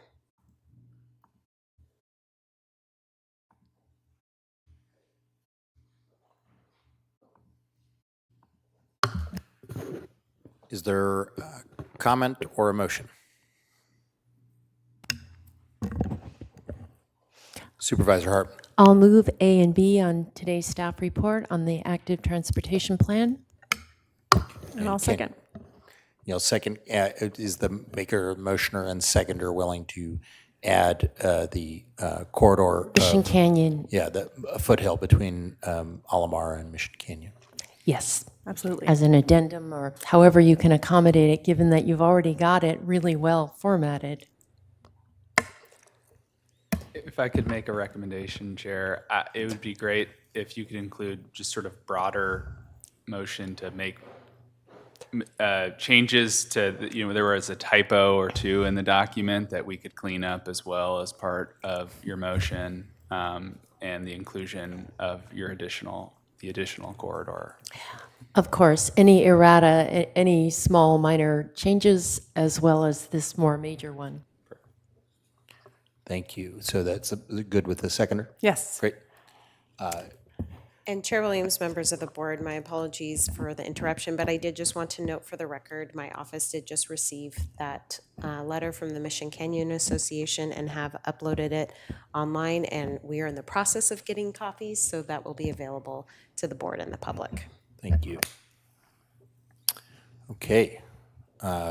We have a motion and a second. All those in favor, please say aye. Aye. Opposed?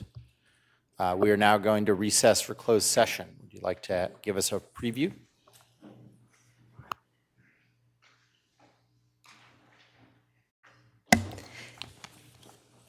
Thank you, Mr. Chair, members of the board. We have one item of existing litigation, emerging acquisitions versus Leslie Wells in her official capacity as Deputy Director of Santa Barbara County Resource Recovery and Waste Management. It's a Central District of California case. It's federal. And we also have anticipated litigation, deciding whether to initiate civil litigation, one case. What's the time estimate? Mr. Chair, I think we could do this in 30 minutes. Okay, so 1:10.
I'm reconvening the Board of Supervisors meeting back from closed session.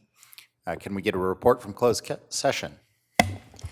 Thank you, Mr. Chair, members of the board. The board met in closed session, one item of existing litigation, emerging acquisitions versus Leslie Well in her official capacity, and one item of anticipated litigation, deciding whether to initiate civil litigation. And the board took no reportable action. Thank you. We're going to our last item of the day, departmental item number 8. Chair Williams and members of the board, departmental item number 8 is from the County Executive Office. It is a hearing to consider recommendations regarding a discovery process improvement update and request for proposals, RFP, for a digital evidence management system, also known as DEMS. Judge Ellsworth.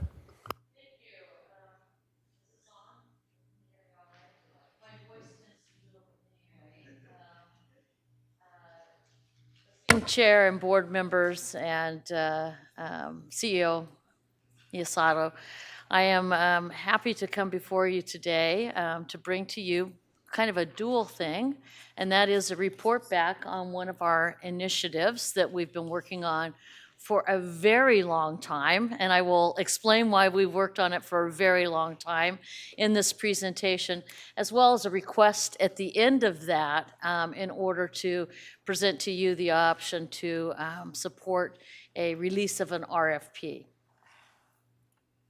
So here's what we're going to talk about in the next few minutes. Like to share with you our ongoing efforts to improve the county's evidence discovery process. You've heard the acronym DEMS, that's the Digital Evidence Management System. And because it is such a mouthful, I will resort to using an acronym.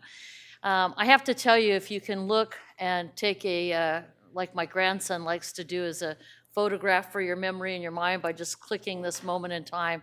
Behind me is seated the shoulders upon which I have come to you today. This is a collaborative effort between all county criminal justice partners.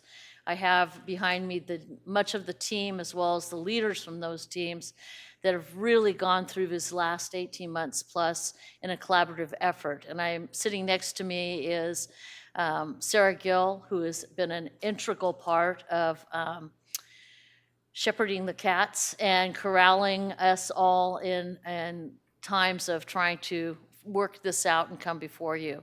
I will do a highlight or an overview of the business case, which you have attached to the board letter that was sent, and also give you an update for how we got to where we are now. So let's put some context on this. Why did we come to this point, and why did we work so hard and long to do that?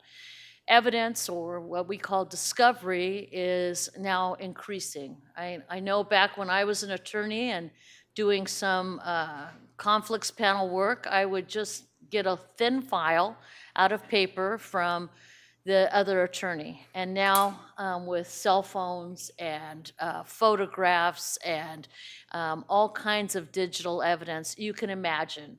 It's not a stretch to know that there's a complexity of the electronic digital evidence, and it has increased with body-worn cameras, et cetera, et cetera. We now currently, literally, use CDs, DVDs. I don't even know if everybody in this room knows what CDs and DVDs are anymore. They have become a thing of the past in most of our streaming society, but still here for evidence exchange, you're literally walking files, taking over Blu-rays and DVDs. We don't have consistency in the names of the files. We don't have consistency in how those different individual items come to each department. And there is that lack of integration, which is key to get discovery or evidence at a much more rapid pace.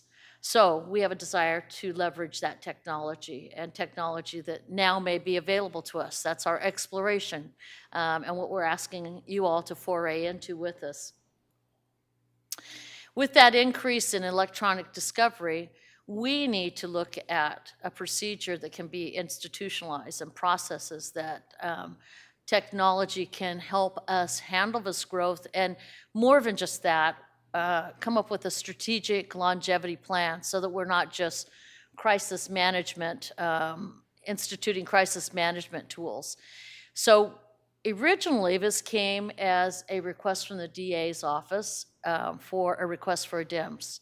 And that started our journey, because as we looked at this, and they invited us, the DA's office invited us to take an opportunity to do a demo with them, we said, wait, this may be a much bigger fix. And when I say fix, it is as a component of a, again, strategic plan. So that began the collaborative process. And when we started this, rather than just being a month or 2 months like some of our other initiatives, we needed to take that travel together. And as we all walked together, kicking and screaming at times, and that was usually me, to work through this Innovate SBC process, we were able to do some pretty amazing things. We wanted a transformative solution that could be plugged in with a new procedure and other technology solutions as needed. And we wanted to be able to look to those justice initiatives that we brought to you previously, as well as Michael Wilson's jail population levers. So we believe discovery is the keystone in addressing many of our problems, and that's why we began to foray and adventure into the journey to bring to you this request for RFP today. Electronic discovery is quite simply the electronic aspect of the discovery process. And as you can imagine, in any criminal case today, there is a lot of it. It exists in every single case, and it has, from the least of the complex misdemeanors, still has components of that electronic evidence that is required, to very, very complicated cases that may take just gigabyte upon gigabyte of information. The evidence is central to and affects all of the decision-making of both prosecution and defense. I think what I want to underscore here is getting all of the discovery and getting it earlier. So it's not just a matter of that has to do with evidence is important, obviously, and having it exchanged is important, and having it exchanged in a way that is integral, but in order to get it in the hands of those individuals that need it sooner, to start unraveling some of the problems that we have in other areas is critical. It can be received from many sources, from different law enforcement, and it can come in many different ways. And what we're doing is starting that process by looking at DIMS as a module of solution for this strategic plan to be put into place at this time. So we took everyone through this Innovate SBC process, and this was a consultant facilitated, easy for me to say, facilitated session, multiple sessions. And in this, we had everybody take a good look interior, to look at redundancies, to look at pain points, to look at problems that could be solved. And we had some quick wins. One of our quick wins, frankly, was, and Sarah, correct me if I'm wrong, but we discovered that in the Sheriff's Department, they discovered during this process that there was a file cabinet that every time some kind of evidence had to be logged or processed, the person would have to get up from their desk, go into the other room, well, get a file book out, go into the other room, get the file to put in the processing through, and then come back. Now that might sound like a silly thing, but when we moved that file cabinet, we saved a few minutes. And when you take a look at how much evidence that goes in and out of the sheriff's office, those few minutes are important. So those efficiencies and the long-term wins that we're looking at and the opportunity to explore them really gave us the presence of mind to work collectively together. And the teams that are seated behind me and their leadership have done an outstanding job of this. They've come together. I want you to know that they helped write and edit the board letter as a group. They helped write and edit the business case, and they helped participate in every bit of this, including seeing PowerPoints ahead of time, which I think is pretty outstanding given the type of collaboration you've asked to be present and to be brought to you. That's what's been happening. We need to continue this work on a countywide discovery. Process is maybe one of the words, but also procedure. So as we create and the opportunity to have that DIMS instituted, explored, looked at, and match with that a transparent procedure for discovery, we start really laying the foundation for what the future of Santa Barbara can look like in the criminal justice system. So we're coming with a request. And that request is for a DIMS system. We've talked about that, it's in your letter, but DIMS essentially is software platform that we hope will automate and streamline everything from the ingestion to the distribution throughout the entirety of the life cycle of discovery evidence in that case. It's absolutely requisite that whoever ends up with this RFP being assigned to them is that the digital evidence must be secure, it must be efficient. I cannot underscore efficiency enough as it turns to handing over of that discovery as soon as possible, and it has to be legally admissible. It also breaks down those silos, as you can see, so that we can work together with not only the sheriffs, but in the future, other law enforcement, so that we have truly a countywide opportunity in this long-term strategic plan. So what are our goals? We do want to streamline the digital evidence distribution. I think we've made that clear. We want to ensure accurate and timely processing and sharing of that discovery. We want to improve security practices. That's really clear, and that chain of custody is ever on our mind. We want to promote the earlier resolution of cases. That earlier resolution part has its tendrils, if you will, in absolutely everything from the levers to the other initiatives. If discovery, all of the discovery, is handed over earlier and shared between the law enforcement with DA to defense, then we will find that we're able to have better outcomes in many of the different areas that we have had concerns. We believe there's going to be a savings, a human resource savings, and also a quality of work savings. I mean, literally getting out of your seat to walk into another room every single time you have to log certain materials, to being able to do it by pushing buttons or inputting a few buttons is pretty miraculous and pretty necessary at this time. The project management was provided by General Services, ICT. We have to thank them. The team did an incredible job and continues to do so. I cannot boast enough about the collaborative process between our sheriff's office, our district attorney, and public defender, who are, I really appreciate them coming today. Their leadership has come and they're seated behind me. The county executive office, probation, and courts all had a say in this, and we're part of the learning process that we've gone through. Why did it take so long?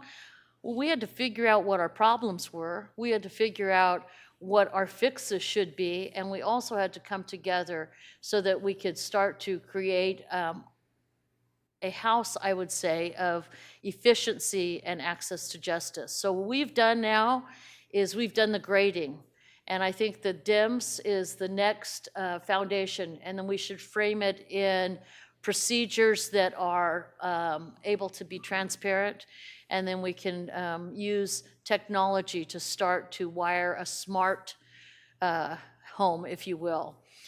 Our outcome is that the RFP should reflect the complex needs of all the parties, including not only the departments, but those individuals that are accused and those victims and their families as well. Here's our current state. I've already explained it.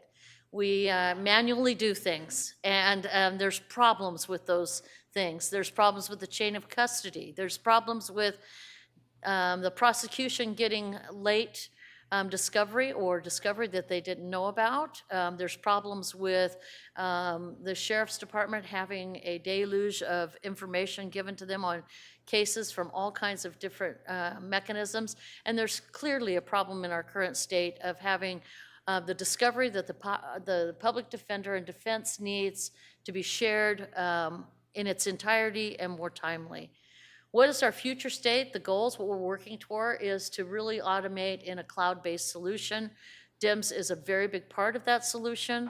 The other solutions are, as I have indicated, procedure, working together, looking at expansion of technology in other areas that we may need, secure solutions that will be completely compliant. I have to say that under the leadership of once Chief Heitman, what do I call you now? Ms. Heitman?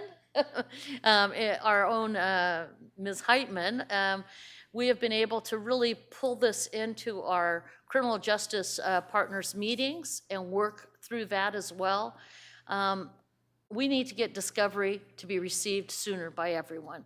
And this will impact us in a positive way in a justice system as a whole. The impacts fiscally, projected costs will be determined through the RFP process. We do have set aside of 1.3 in one-time funds. Money I fumble over. When we get to talk about the money, it's 1.3 has been set aside. And once those funds are depleted, we will work with the CEO's office and the departments to build ongoing costs into their ISF rates. Also, we hope to be seeing that resource, savings that we are boasting about. So our recommended actions for this learned board today is that you receive and file this presentation, you provide any direction as appropriate, authorizing the release of the RFP, and determine that it is not a project under the California Environmental Quality Act. Our next steps would be, after you issue that final RFP, is to really get to work on that collaboratively and continue our work on the discovery process and long-term strategic plan. Return to you as a board, so all we're asking is the permission to do the further exploration, if you will. Return to you with those recommended DIMS software and implementation contracts, as well as a procedure by which we will go forward. At this time, I have behind me, I think, the leaders of these different departments, and would ask if they have any comments prior to your questions and answers. They've come to share with you their thoughts as well. With your permission.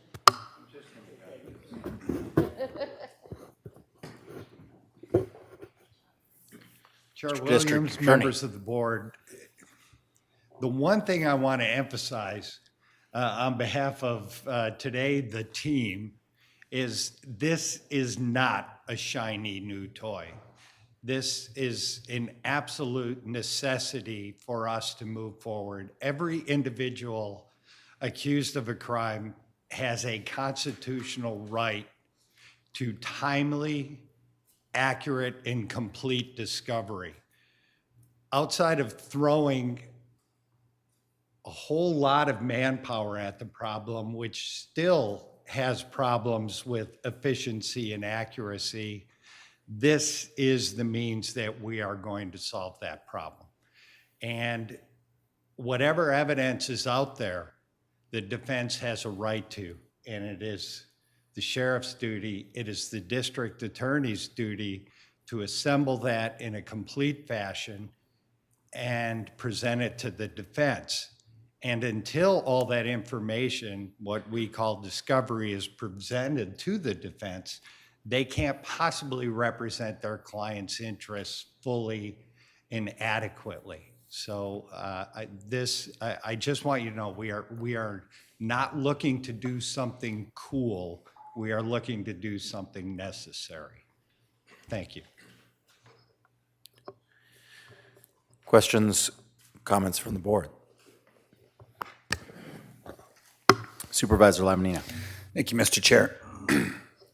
Well, it was interesting. I looked over at our other board members when you all came in, and you guys look like you were all having a great time. Actually, better than we were having in closed session. But then the fact that you're all sitting on the same side, I think just sends a huge message to us that whatever we need to do, we need to re-up Judge Ellsworth, because I don't know what it is, but she's got some kind of magic sauce. This is just another step in the initiatives that I think everybody has identified of how to improve the system. I think this is interesting because it does touch every single different department. inside this group. And so I'm in full support. And it was interesting. I was on the radio Monday, and when I was speaking with the gentleman that kind of goes over our agenda, he was talking about how would this affect somebody. And it's shocking to talk to so many people out in the community that don't realize that there are people in jail that haven't been convicted yet. That's still a concept for a lot of people that they don't understand. They're awaiting trial. This hopefully will speed up some of the flow through there and get people to court a lot quicker, and I'm really excited about it. Supervisor Hartman. Well, I too am excited to see the collaboration and partnership on this critical issue, and I'm very supportive of the recommended actions. I just have some questions trying to think through to the future.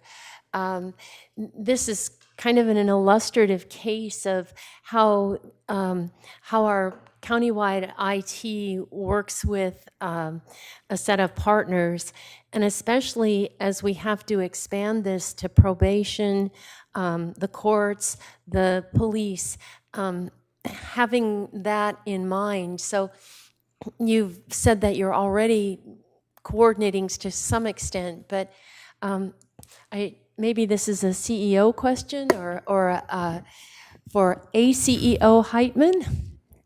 So let me just preface this, because we've been talking a lot about our interdepartmental efforts. And so on this is specific to the DEMS and the digital evidence. But ACO Heitman, as many of you know, have been working for many years on the Criminal Justice Data Committee, and she's expanded that to change the name to just the County Data Committee. But maybe if you could speak a little bit about that. Thank you, Chair Williams, Supervisors, CEO Miyasato, Tanya Heitman, Assistant CEO over Public Safety and Health and Human Services. As CEO Miyasato mentioned, we have been working with the Criminal Justice Data Committee for quite some time to really provide sufficient infrastructure to allow data sharing across the criminal justice agencies, and have seen some really exciting progress in that area. In my role at the CO's office, I now have invited all of the Health and Human Service departments to the table as well, and we are expanding, rebranding ourselves to encompass the work of Health and Human Services. It's going to be important not only for efforts like DEMS, but also as we venture into Care Court, CalAIM, IST solutions. They all intersect the department's ability to share information, share data with each other, but also create efficiencies and ensure that they're working collaboratively together. Today, we have not only the department heads, but some of their individuals in their IT departments, and these staff have been crucial to the work of the data committee thus far, because they now have a much broader understanding of each other's capabilities, case management systems, and where the pain points are. So we are very optimistic that this effort will allow us to go so much further, so much faster. The courts are already a partner in that as well, and our city police departments we would like to incorporate as soon as possible as well. And if I might have a follow-up, so this will be going forward. Do we anticipate having to look back and digitize evidence from prior cases, especially as state laws require us to go back and look at some of those? Is that another big workload in the future? Well, I can safely say that it is always in these projects an issue of how far back you go in digitizing and in accumulating prior cases. But I don't know if the district attorney's office might want to speak more specifically about what their plan is. Or...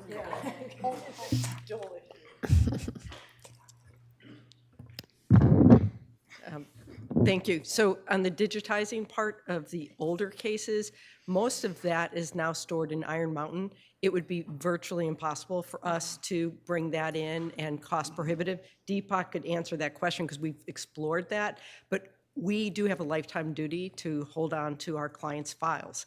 And so everything as we continue to go forward is being digitized and electronically stored, and that is why Box has been part of our solution as far as our case management system is concerned, so. So if I might, so the racial justice ones that you have to go back, will you digitize those now that you have to look at them again, or you just deal with paper files and whatever else you have?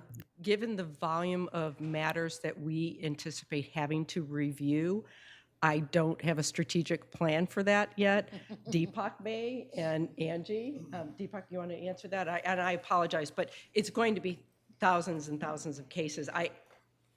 And from our perspective, we basically are looking to repurpose our old file storage room. So we have gone through and basically gone paperless. There may be a few old cases, but do we have any files left, Jose? We've largely digitized. Yeah, so just about everything we have has been scanned and downloaded. Thank you, Supervisor Hartman, through the chair. What our focus has been on is essentially digitize as needed. So all of our files currently are all electronic and all digital. And as we have the need to go back and pull files from however far back, hardest part is actually finding those files because there was not a organized structure how they were stored.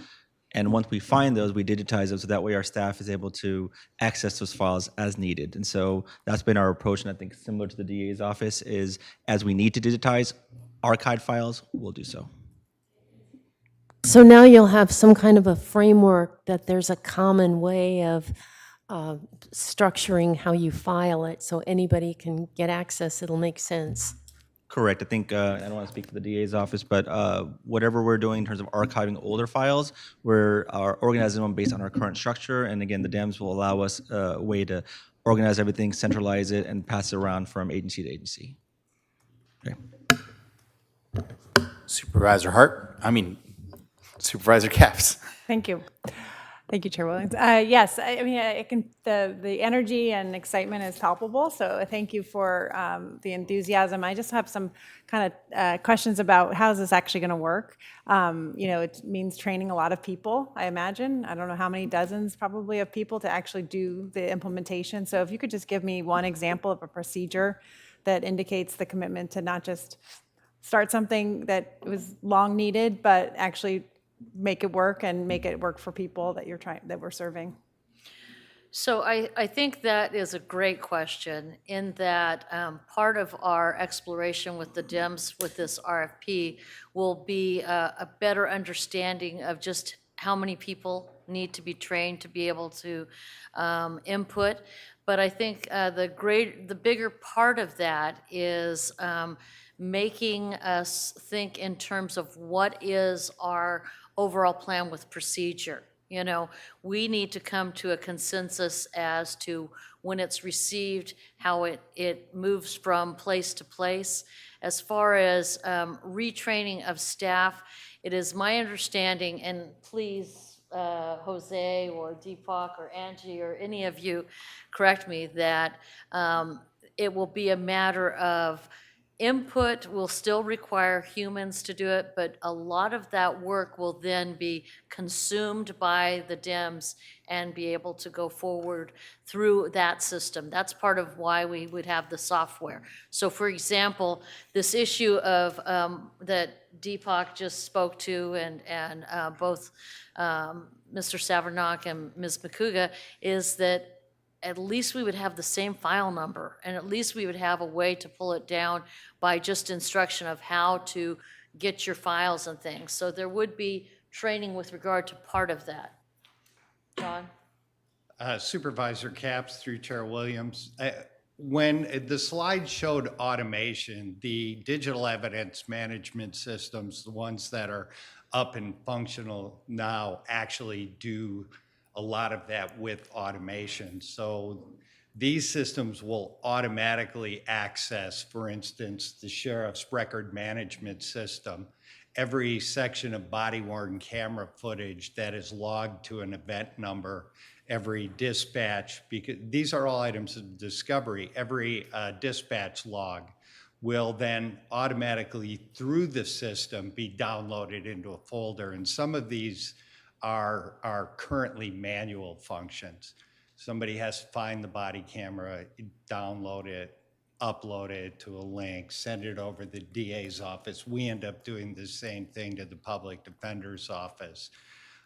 So these will actually be automated functions. So we will get then every body-worn camera footage associated with a specific incident number, every supplemental report that is submitted under a certain case number will automatically populate to a folder.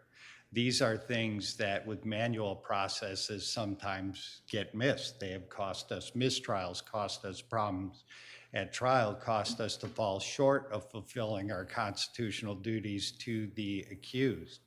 But with these systems, we're actually ensuring that doesn't happen, and it won't be, because these manual processes will be eliminated. I appreciate the district attorney bringing up body cams, because that's something that's in the news, at least nationally. I also just want to understand how, I understand that the different branches within the county are now going to sync up automatically, but what about with the cities? So a city police officer, body camera, I think they have different vendors, is that correct? How is this going to be reconciled? Yeah, we have had discussion with the municipal police departments. Some of them are interested in piggybacking on the contract if the county secures a contract. But in any event, what we're looking for, and part of this RFP process, will be looking for a system that is agnostic. There are digital evidence management systems that actually do work with the various records management systems, the various body-worn camera providers, and they have experience actually linking into these disparate systems and actually providing a portal to get complete information quicker and more seamlessly to my office, so I can quicker and more seamlessly get it to the public defender and other defense counsel. So that is an issue that is actually relevant and is addressed in the RFP and would be part of the evaluation process. I see. One overriding system that could deal with, as you said, agnostic with with variety of different yes. contractors or vendors, whatever the right terminology is. Okay. Yes, exactly. The ideal candidate will be a system that has experience or proves that they are capable of pulling from disparate systems. And while you're standing up here, District Attorney Savenrock, I know there's a lot of different kind of data, but I just wanted to understand and a little bit more because you were standing before us not too long ago with a big new data system related somewhat to racial justice, but also just more demographics. How are those completely apples and oranges? Are the systems at all working together? Just if you could explain your plans and how this DEMS fits into what we just passed in response to your request. The DEMS in general will be the system that all evidence is accurately and efficiently and quickly assimilated, put into folders and communicated. The information that we will get when those reports come over to our office will then be uploaded to our case management system. Our vendor that is doing our data analytics will be pulling from our case management system.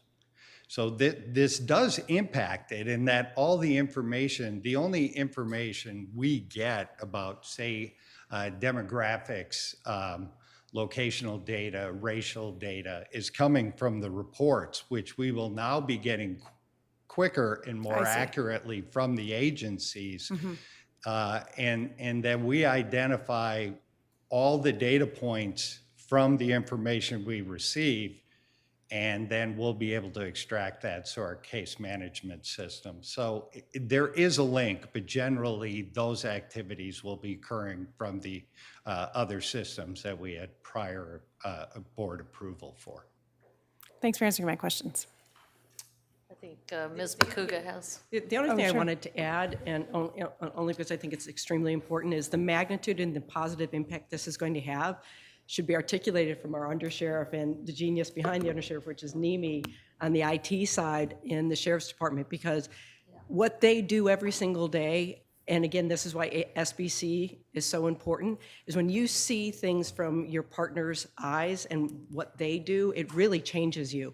And this process really changed me as a leader by being involved in it and seeing what the sheriff's office is doing and how much work they do and what the DA has to do. So I wish the undersheriff would come up and maybe brag a little bit about his team.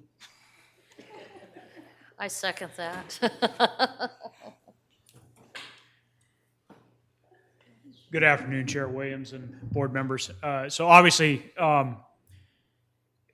we have a team of records professionals that do their utmost to get information to the district attorney's office as quickly as possible and as accurately as possible.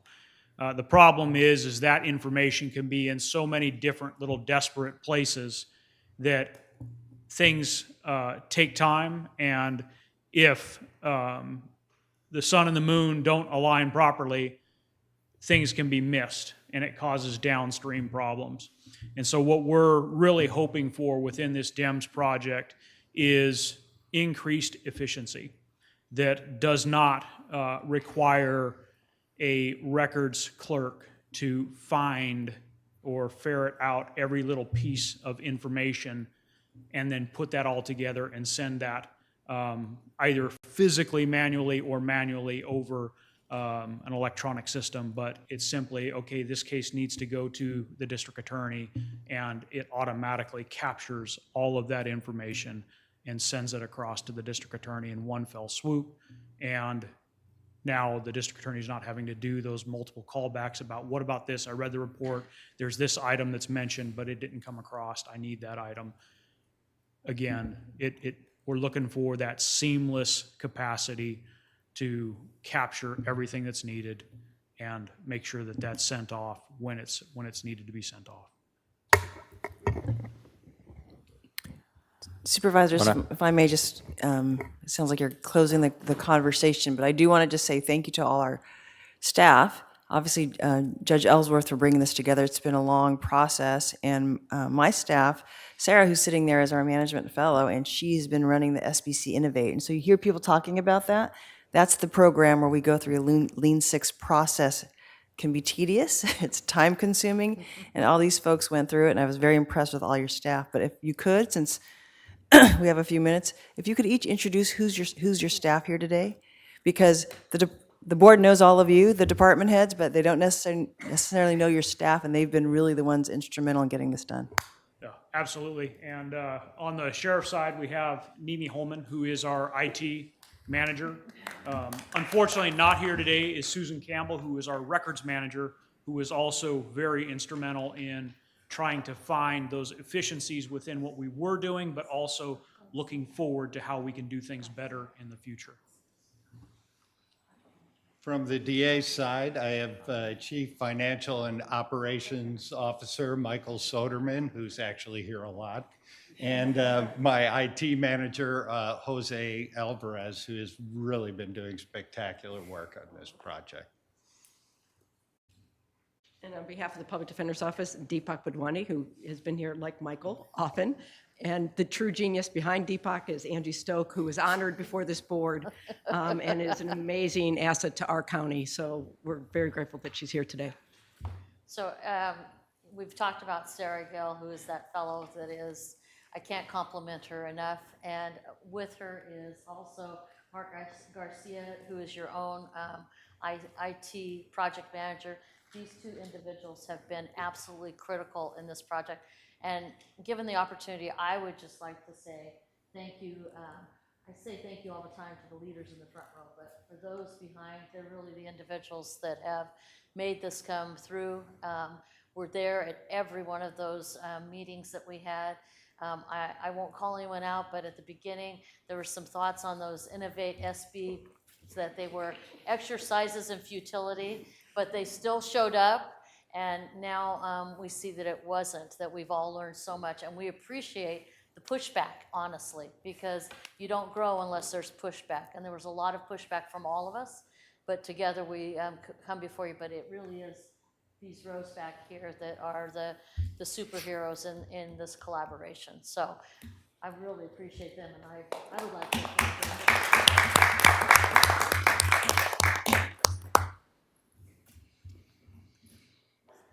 Well, given all that is at stake, both in human lives and in costs, you got me at faster. And thank you, DA Savernock, for putting it so succinctly for us. My only correction would be that evidence from this room that manpower is obviously largely women. But all right, we're there with you. Okay, do we have a motion? Oh, any public comment? Chair Williams, members of the board, I'd just like to note for the record, we have no requests to speak on this item. I'll make a motion to move staff recommendation. I'll second. All those in favor, please say aye. Aye. Opposed? Thank you. Thank you. Thank you, team. Thank you. Thank you very much.